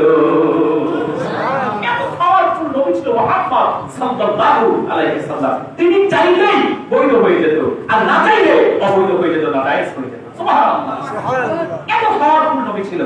রাসূলের মনের তামান্না আল্লাহ থেকে কাবাটাকে কিবলা বানায়া দিত। হাদিস সাক্ষী, কোরআন সাক্ষী, আল্লাহ নবী পাঁচটি চুল কিবলা তাইলে আসর নামাজে রুকুতে গেলেন, আল্লাহ জিবরিলকে দিয়ে ওহী পাঠায়া দিলেন, ফাওয়াল্লি ওয়াজহাকা শাতরাল মাসজিদিল হারাম, হাবিব মসজিদে হারাম অর্থাৎ কাবার দিকে মুখটা ঘুরায়া রাখলেন। সুবহানাল্লাহ। রাসূলুল্লাহ সাল্লাল্লাহু আলাইহি ওয়াসাল্লাম রুকু অবস্থায় কিবলা পরিবর্তন করলেন, এজন্য মসজিদটার নাম দুই কিবলা মসজিদ, মসজিদুল কিবলা তাইন। সুবহানাল্লাহ। শুধু তাই না, আল্লাহ হাবিব সাল্লাল্লাহু আলাইহি ওয়াসাল্লামের সাথে সাথে সব সাহাবায়ে কেরাম কিবলা পরিবর্তন করে ফেললেন। হুজুর সালাম দিয়ে বলে সাহাবীরা, আল্লাহর পক্ষ থেকে জিবরিল আমার কাছে ওহী নিয়ে এসেছে, এজন্য আমি কিবলা পরিবর্তন করেছি, তোমরা কেন করছো? সাহাবায়ে কেরাম বলে, হুজুর অত কিছু বুঝি না, আপনি করছেন তো আমরা করছি। সুবহানাল্লাহ। কি আনুগত্য, কি ইতাআত, এত ইতাআত ছিল, একটা সুন্নাতকে কখনো ইচ্ছাকৃতভাবে সাহাবায়ে কেরাম ছেড়ে দিতেন না। সুবহানাল্লাহ। হাসি মুখে জীবন দিতেন, কিন্তু ঈমান ছাড়তেন না, নবীর প্রেম অন্তর থেকে ছাড়তেন না। সুবহানাল্লাহ। আল্লাহ হাবিবের সাহাবায়ে কেরাম একটা সাধারণ সুন্নাতকে ছুটে যায় কখনো সেটা চাইতেন না। কি মহাব্বত ছিল। সহিহ বুখারী ও মুসলিম হাদিস এসেছে আনাস বিন মালিক থেকে, আল্লাহ হাবিবের একজন সাহাবী ছিল, নাম হচ্ছে সাদ সালামী। কি নাম? সাদ সালামী। আল্লাহ হাবিবের কাছে একদিন এসে বলি, ইয়া রাসূলুল্লাহ, ইয়া হাবিবাল্লাহ, হুজুর আমি কি জান্নাতে যেতে পারবো না? আল্লাহ হাবিব বললেন, সাদ কেন তুমি কি ঈমান আনলে কালিমা পড়ো নাই? সাদ সালামী বললেন, হুজুর আজ থেকে 8 মাস আগে আমি আপনার রক্ত জড়াতে ইসলামের কালিমাকে গলার মালা বানিয়ে মুসলমান হয়ে গেছি। আল্লাহ হাবিব বললেন, সাদ তাহলে তোমার জান্নাতে যেতে বাধা কোথায়? সাদ সালামী বললেন, হুজুর 8 মাস পরে ইসলাম গ্রহণ করেছি, ইসলাম গ্রহণের পরে আপনি যা কিছু নির্দেশ দিয়েছেন একটাও আমি ছেড়ে দেই নাই, যা কিছু মানতে বলেছেন সব মেনেছি, যা ছাড়তে বলেছেন ছেড়েছি, কিন্তু হুজুর একটা সুন্নাত আমি মানতে পারি নাই। আপনি আপনার মুখের জবান দিয়ে বলেছেন, আন্নিকা মিন সুন্নাতি ফামান রাগিবা আন সুন্নাতি ফালাইসা মিন্নি। আপনি বলেছেন নিকাহ বিবাহ আমার সুন্নাত, যে আমার সুন্নাত থেকে মুখ ফিরালো সে আমার উম্মত নয়। হুজুর একটা সুন্নাত মানতে পারি নাই বিদায় অনেক বড় ভয় ভয় আমি জান্নাতে যেতে পারবো কি পারবো না। একটা সুন্নাত না মানতে পারায় সাহাবী ভয় পায় জান্নাতে যেতে পারবো কি পারবো না। আর আমরা অহরহ সুন্নাত ছাড়তেছি, ঠিক কি না বলেন?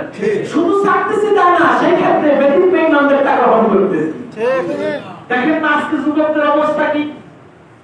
আজকে যুব সমাজ ব্যতিক্রমী মানে কৃষ্টি কালচার গ্রহণ করার ক্ষেত্রে এতটা সক্রিয়। দেখবেন মাথার তালু থেকে পায়ের তালু পর্যন্ত অধিকাংশ যুবকের তাকালে সুন্নাত নাই দুইটা, আগে 98টাই সুন্নাত বিরোধী। ঠিক, চুল বলেন, দাড়ি বলেন, কুত্তা বলেন, পায়জামা বলেন, কথা বলে না। ঠিক, টাকা পয়সার অভাব নাই, কোটি টাকা গাড়ি থেকে নামতেছে যুবক, কিন্তু পায়জামা দেখবেন হাঁটু দিয়েছি না, এটার নাম দিচ্ছে স্টাইল, ঠিক কি না বলেন? ঠিক। এরপরে চুলের কাটিং, জামার দিদি, দাড়ির অবস্থা দেখলে অনেকটা হনুমানের মতো লাগে, ঠিক কি না বলেন?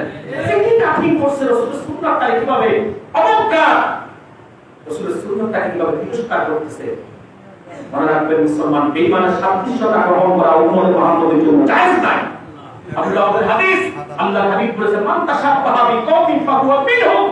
যে ব্যক্তি যে সম্প্রদায়ের কৃষ্টি কালচার, নীতি সংস্কৃতিকে গ্রহণ করবে সে ব্যক্তি সেই সম্প্রদায়ের অন্তর্ভুক্ত বলে গণ্য হবে। আজকে অধিকাংশ যুবকদের চুলের কাটি Messi, Neymar, Omar celebrity, Omar celebrity, খোঁজ দিয়ে দেখেন একটা ঈমান নাই। এরপরে নবী সুন্নাহ দাড়িটাকে পর্যন্ত আছে কত তিরস্কার, দেখবেন এদিক চাইতে এখানে একটু আছে, ঠিক কি না বলেন? এরপরে এখানে কাটিং, এখানে কাটিং, কত কাটিং, কাটিং এর শেষ নাই, ঠিক কি না বলেন? শুধু তাই না, দেখবেন সেলিব্রিটিদেরকে ফলো কইরা শরীরের চামড়ার মধ্যে অঙ্কন, চিত্রাঙ্কন করে, যেটাকে বলা হয় ট্যাটু, কথা বলে না, কিছু লোকদের মধ্যে আছে না নাই? আছে।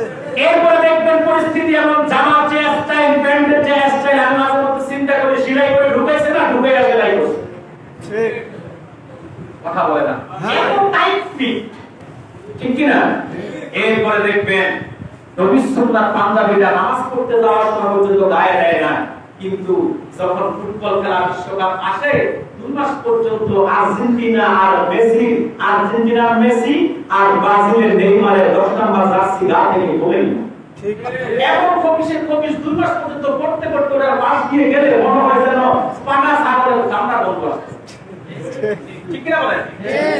এই হচ্ছে আজকে আমাদের অবস্থা। অথচ আল্লাহ হাবিবের সাহাবায়ে কেরাম সুন্নাহর খেলা কিছু তো দূরে থাক, আপনি একটা সুন্নাহ ছুটে গেল, অস্থির হয়ে যেত যে না জানি আমি নাজাত থেকে বঞ্চিত হয়ে যাচ্ছি, না জানি জান্নাত থেকে বঞ্চিত হয়ে যাচ্ছি। সুবহানাল্লাহ, সুবহানাল্লাহ। ভাইরা আমার লম্বা হাদিস আমি সংক্ষেপে একটু বলে যাই।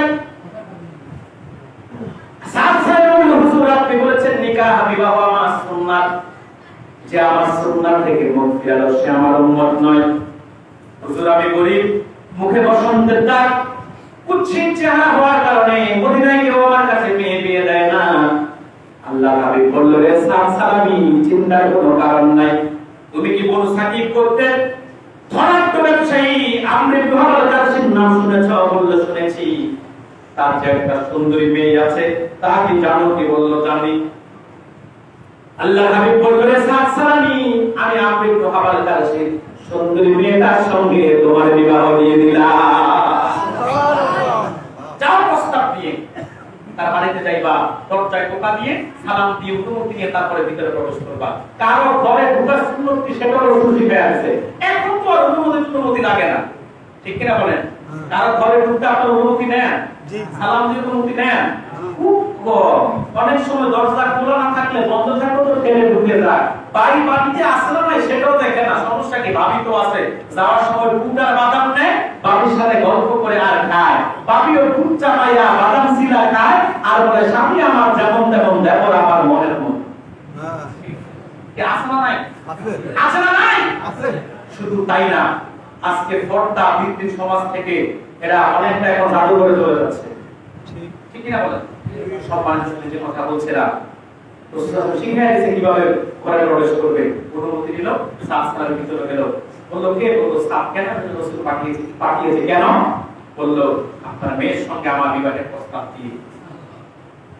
আপনি প্রভাবাল কাশির মেজাজটা আগুনের মতো গরম হয়ে গেছে, কারণ তার মেয়েটা ওই করতে সবচেয়ে সুন্দরী আর সেও ওই করতে সবচেয়ে ধনী মানুষ। আপনি প্রভাবাল কাশি ধমক দিয়ে রাগান্বিত হয়ে ধমক দিয়ে সাত সালামকে তাড়িয়ে দিলেন। পর্দার আড়াল থেকে মেয়েটা দেখলো, শুনলো যে কে এসেছে। সাত সালামে চলে যাওয়ার পরে মেয়েটা বের হয়ে এসে বলল, বাবা কে এসেছে? বললো সাত। বললো কেন? বলে এই ঘটনা। এই সবের মেয়ে হয়তো বলছো, বাবা তুমি কাজের কাজ করছো, কোথায় আমি কোথায় সে, রূপে আমার আগুন জ্বলে, ঠিক কিনা বলেন? আমি বললাম কোথাকার রূপবতী সুন্দরী আর সে গরিব, মুখে বসন্তের দাগ, দেখতে কালো। তুমি যা করছো উচিত কাজ করছো। আর যদি বাবাটা কোন রকম রাজি হইতো তো দেখতো যে মেয়ে রাতের বেলা বিয়ে আগামীকালকে, আজকে রাতে বয়ফ্রেন্ডের সাথে হিজরত করছে, ঠিক কিনা বলেন? রাজি হইতো না। আর এখন তো বাবা মা চয়েস করবে কি? আগেই তো ছেলে মেয়ে নিজেরা চয়েস করে নেয়। দেখবেন ক্লাস 6 এ ওঠার আগে এখন এদেশের ছেলে মেয়েরা প্রেম ভালোবাসা শিখে যায়, ঠিক কিনা বলেন? আর 8-9 এ যাওয়ার আগে বিকৃত যৌনাচার শিখে যায়, ঠিক কিনা বলেন? আর ইউনিভার্সিটি কলেজ লাইফে গেলে আমি সবার কথা বলছি না, অধিকাংশের অবস্থা ফিক্সিং লিভ টুগেদার, কারণ রাষ্ট্র বৈধতা দিয়ে দিয়েছে। যুবক যুবতী যৌন সুশ্রী আছে, একটু আধটু করতেই পারে। আসলে বলবেন না, অথচ এই রাষ্ট্রই কিনা দেখবেন প্রাপ্ত বয়স্ক হওয়ার আগে 18 আর 21 এর আগে বিয়ে দিলে আপনাকে অ্যারেস্ট করবে। কোরআন সুন্নাহর আইনে করছে বেআইন আর বেআইনে করছে আইন। আউযুবিল্লাহ বলবেন না? আউযুবিল্লাহ। সম্মানিত সুধী, যে কথা বলছিলাম, এই যুগের মেয়েগুলো কি বলতো? যা করছো ঠিক করছো, কিন্তু মেয়েটা বললো বাবা আল্লাহ তুমি তোমাকে জাহান্নামের আগুন থেকে বাঁচাও। রাহমাতুল লিল আলামিন আমার জন্য যাকে বড় করে পাঠিয়েছেন তাকে ফিরিয়ে দেওয়ার অধিকার তোমাকে কে দিয়েছে? যাও, জিব্রি তোমার বিরুদ্ধে অভিনী আসার আগে দ্রুত রাসূলুল্লাহ নূরের কদমে বিয়ের প্রস্তাব দিয়ে যান। সুবহানাল্লাহ বলবেন না? আপনি প্রভাবাল কাশি গেল বিয়ের প্রস্তাব নিয়ে। হুজুর বলল, প্রথমে তো ফিরে এসে বলল হুজুর বুঝতে পারি নাই। রাসূল সাত সালামি বলল, সাত সালামি যাও বিবাহের ব্যবস্থা করো। মুহূর্ত ধার্য করে দিলাম 400 দিরহাম। কত? মুহূর্ত দেওয়া কি কথা বলো না, ফরজ। মুহূর্ত দেওয়া ফরজ। আর স্ত্রীকে বাসরঘরে স্পর্শ করার আগে পুরাটা নজর দিয়ে দেওয়া সুন্নাত। সুবহানাল্লাহ। আর অর্থাৎ বেঁচে থাকতে স্ত্রীর মোহর আপনাকে দিতেই হবে, এটা দেওয়া ফরজ। কিন্তু আপনারা কোথায় স্ত্রীকে মোহর দিবেন সেটা তো করেন না, বরং স্ত্রীর বাবাকে জব্দ করে যৌতুক আদায় করেন। আউযুবিল্লাহ। তারপরে এটা না, এটা কুমিল্লায় আছে। হ্যাঁ না, আপনাদের পাবনায় আছে বইলা কি আমি সমালোচনা শিকার হবো না? আমি কুমিল্লার কথাই বলি, আমাদের কুমিল্লায় আছে।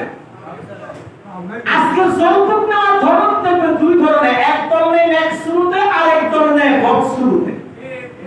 দেখবেন কিছু আছে নির্লজ্জ বেহায়া, ও বিয়ে সাহেব আপনার মেয়ে কালো, আমার ছেলে মাশাআল্লাহ সুন্দর, লম্বা টম্বা, একবারে 5 ফুট 8 ইঞ্চি, 5 লাখ টাকা না দিলে বিয়ে হবে।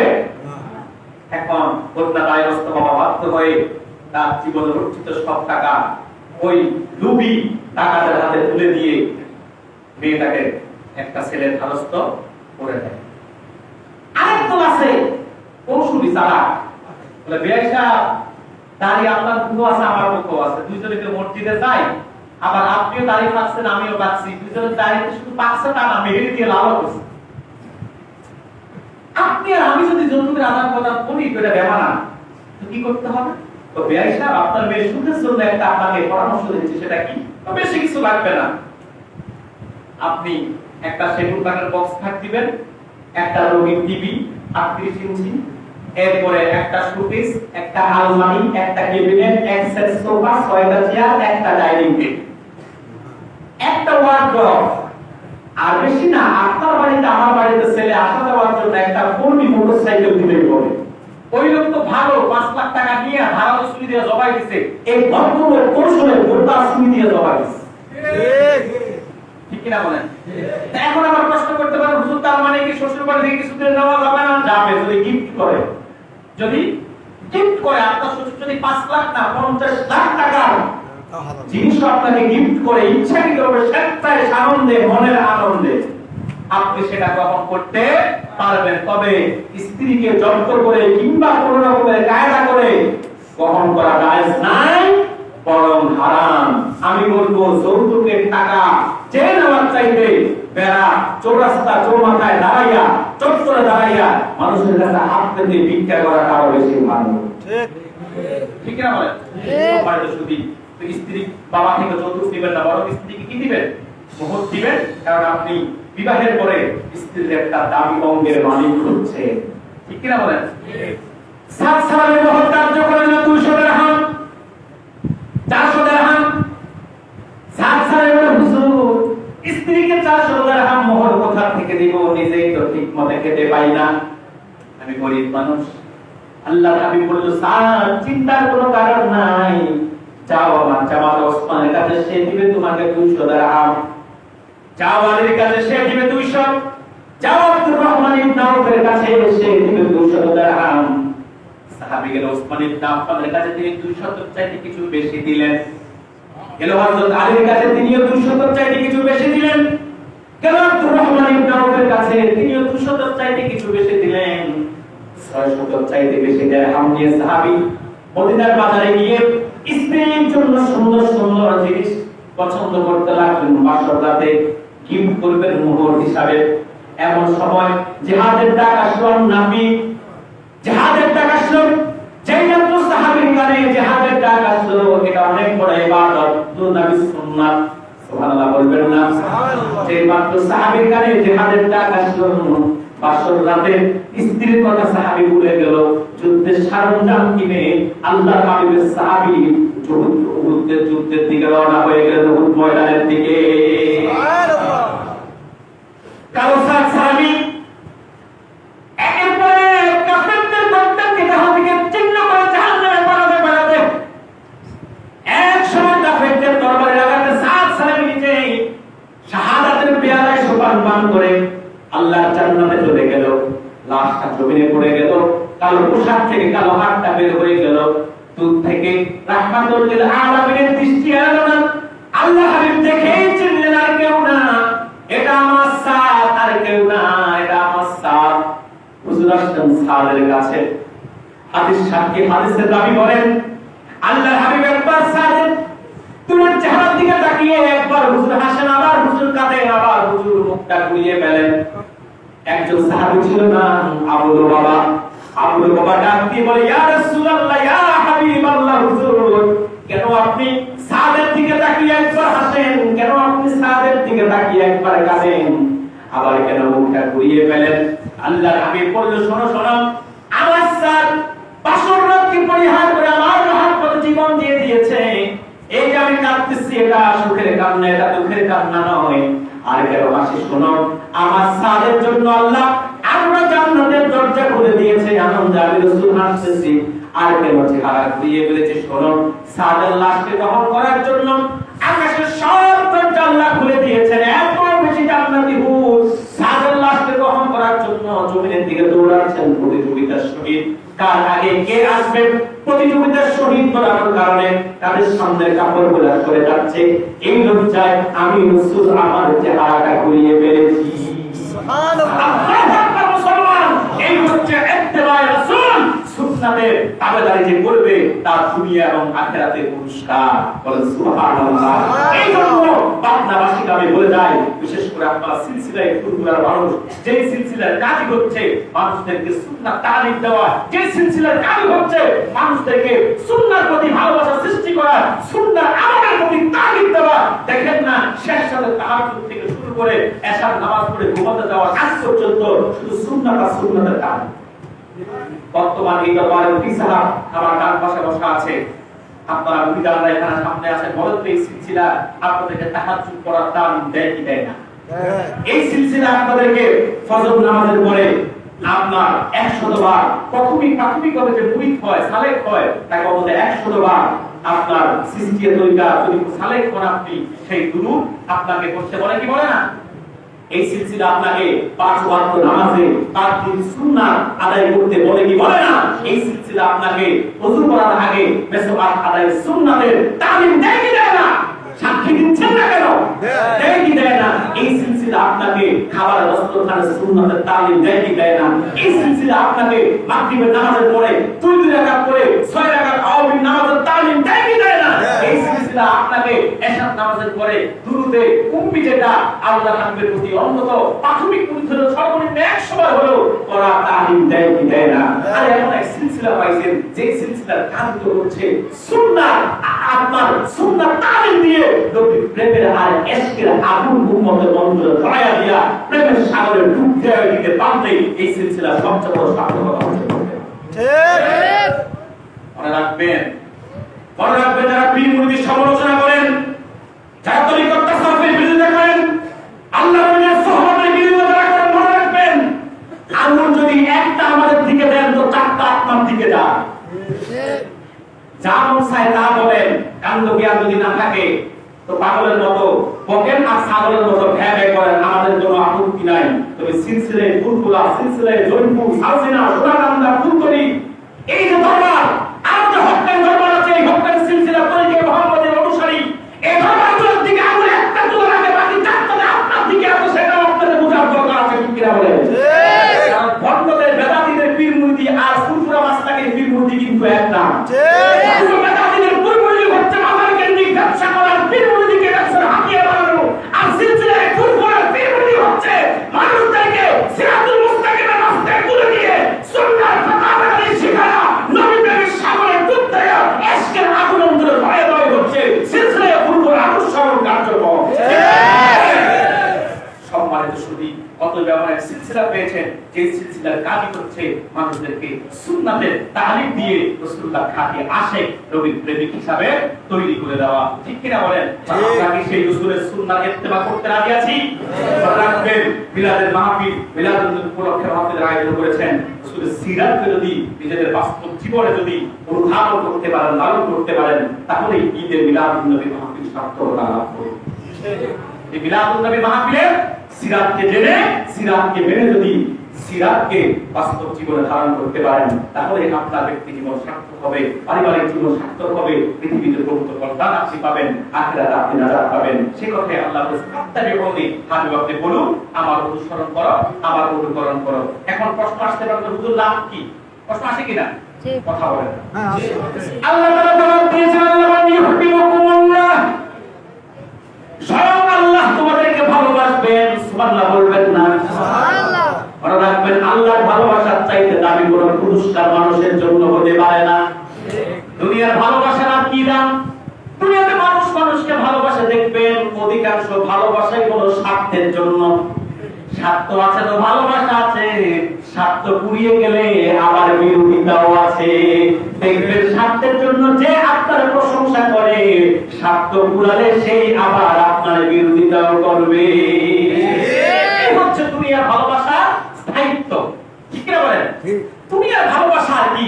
দেখবে পকেটে টাকা আছে তো বন্ধু আছে, টাকা নাই বন্ধু নাই। পকেটে টাকা আছে তো আপনার হিতাকাঙ্ক্ষী শুভাকাঙ্ক্ষীর অভাব নাই, টাকা নাই তো হিতাকাঙ্ক্ষীও নাই, শুভাকাঙ্ক্ষীও নাই। আরে পকেটে টাকা আছে তো বোর ভালোবাসা পাওয়া যায়। ঠিক মতো যদি স্ত্রীর চাহিদা মিটাতে না পারেন, দেখবেন আজকে বউ আছে কালকে না, ঠিক কিনা বলেন? একটা কথা আছে, অভাব যখন দুয়ারে এসে দাঁড়ায়, ভালোবাসা তখন জানালা দিয়ে ভালো, ঠিক কিনা বলেন? তো দুনিয়ার ভালোবাসা হচ্ছে আপনার সামান্য সামান্য ক্ষণিকের ভালোবাসা স্বার্থের জন্য হয়ে থাকে, আজকে আসলে তো কালকে নিঃস্বার্থ ভালোবাসা হয় তবে খুব কম, ঠিক কিনা বলেন? কিন্তু আল্লাহর ভালোবাসাটা এত দামি, কেউ যখন একবার পেয়ে যায় দুনিয়া আখিরাত তার উজালা হয়ে যায়। আল্লাহ বলছেন ইউহিব্বুকুমুল্লাহ, স্বয়ং আল্লাহ তোমাদেরকে ভালোবাসবেন। আল্লাহ যখন ভালোবাসেন পুরস্কারটা কি দেন? ফকিহুল আহনাফ মোল্লা আলী কারি রাহমাতুল্লাহ আলাইহি ইসকাতুল মাসাবিশ শরা মিনকাতুল মাফাতির মধ্যে লেখেন, আল্লাহ যখন তার কোন বান্দাকে ভালোবাসেন আল্লাহ ওই বান্দার পক্ষে দুটি কাজ করেন। কয়টি কাজ? দুটি কাজ। এক, আল্লাহ তার ওই বান্দাকে বিনা দরখাস্তে তার মার্গের উপর বানায়া দেন। দুই, আল্লাহ তার ওই বান্দার জীবনের সব গুণাগুলোকে ধুয়ে মুছে সাফ করে দেন। সুবহানাল্লাহ। আজকে আমরা এখানে যারা বসে আছি বিনা দরখাস্তে রাসূলুল্লাহ উম্মত বিশ্বাস করে যদি তওবাতুন নাসুহা করতে পারি, সব গুনাহগুলোকে আল্লাহ তাআলা সাফ করবে। সাফ করবেন তা না, সওয়াব দিয়ে আল্লাহ তাআলা বদলায়া দিবেন। তো রাসূলের ইত্তেবা যখন আপনি করবেন এই পুরস্কারটা আপনার ভাগ্যে জুটবে, কারণ আল্লাহ আপনাকে ভালোবাসবেন। আমরা আল্লাহর ইত্তেবা করে আল্লাহর ভালোবাসা অর্জন করতে চাই এবং জীবনের চাইতে রাসূলকে বেশি ভালোবাসতে চাই। কারণ রাসূলকে জীবনের চাইতে বেশি ভালোবাসা না বাসলে আপনি আমি কেউ যত বড় বক্তা হই, যত বড় ব্যবসায়ী হই, যত বড় চাকরিজীবী হই, যত বড় ধনাঢ্য ব্যক্তি হই, যত বড় প্রভাবশালী ব্যক্তি হই, যদি আল্লাহ এবং রাসূলের ভালোবাসার পূর্ণতা না থাকে তাহলে আপনি আমি কেউ পরিপূর্ণ মুমিন হতে পারবো না। সহিহ বুখারীর হাদিস, আনাস বিন মালিক বলেন, আল্লাহ হাবিব বলেছেন, লা ইউমিনু আহাদুকুম হাত্তা কুনা হাব্বা ইলাইহি মিন ওয়ালিদিহি ওয়ালাদিহি ওয়ান নাসি আজমাইন। তোমাদের মধ্যে কেউ ততক্ষণ পর্যন্ত পরিপূর্ণ মুমিন হতে পারবে না যতক্ষণ পর্যন্ত তার ব্যবসা, চাকরি, পিতামাতা, সন্তান স্বয়ং তার জীবনের চাইতে আল্লাহ এবং রাসূলকে বেশি ভালো না বাসবে। আব্দুল্লাহ ইবনে হিশাম থেকে আরেকটা হাদিসের অংশ আমি শুনাই। একদিন হযরত ওমর এবং রাসূলুল্লাহ হাঁটছিলেন, আর সাহাবায়ে কেরামরা আছে, হযরত ওমরের হাতের উপর রাসূলের হাত মোবারক। রাসূলুল্লাহ সাল্লাল্লাহু আলাইহি ওয়াসাল্লাম হযরত ওমর ডাক দিল, হুজুর আমি আপনাকে ভালোবাসি, আমার ব্যবসা, চাকরি, পিতামাতা, সন্তানের চাইতেও বেশি, তবে হুজুর তার থেকে আমি আমার জীবনটাকে বেশি ভালোবাসি।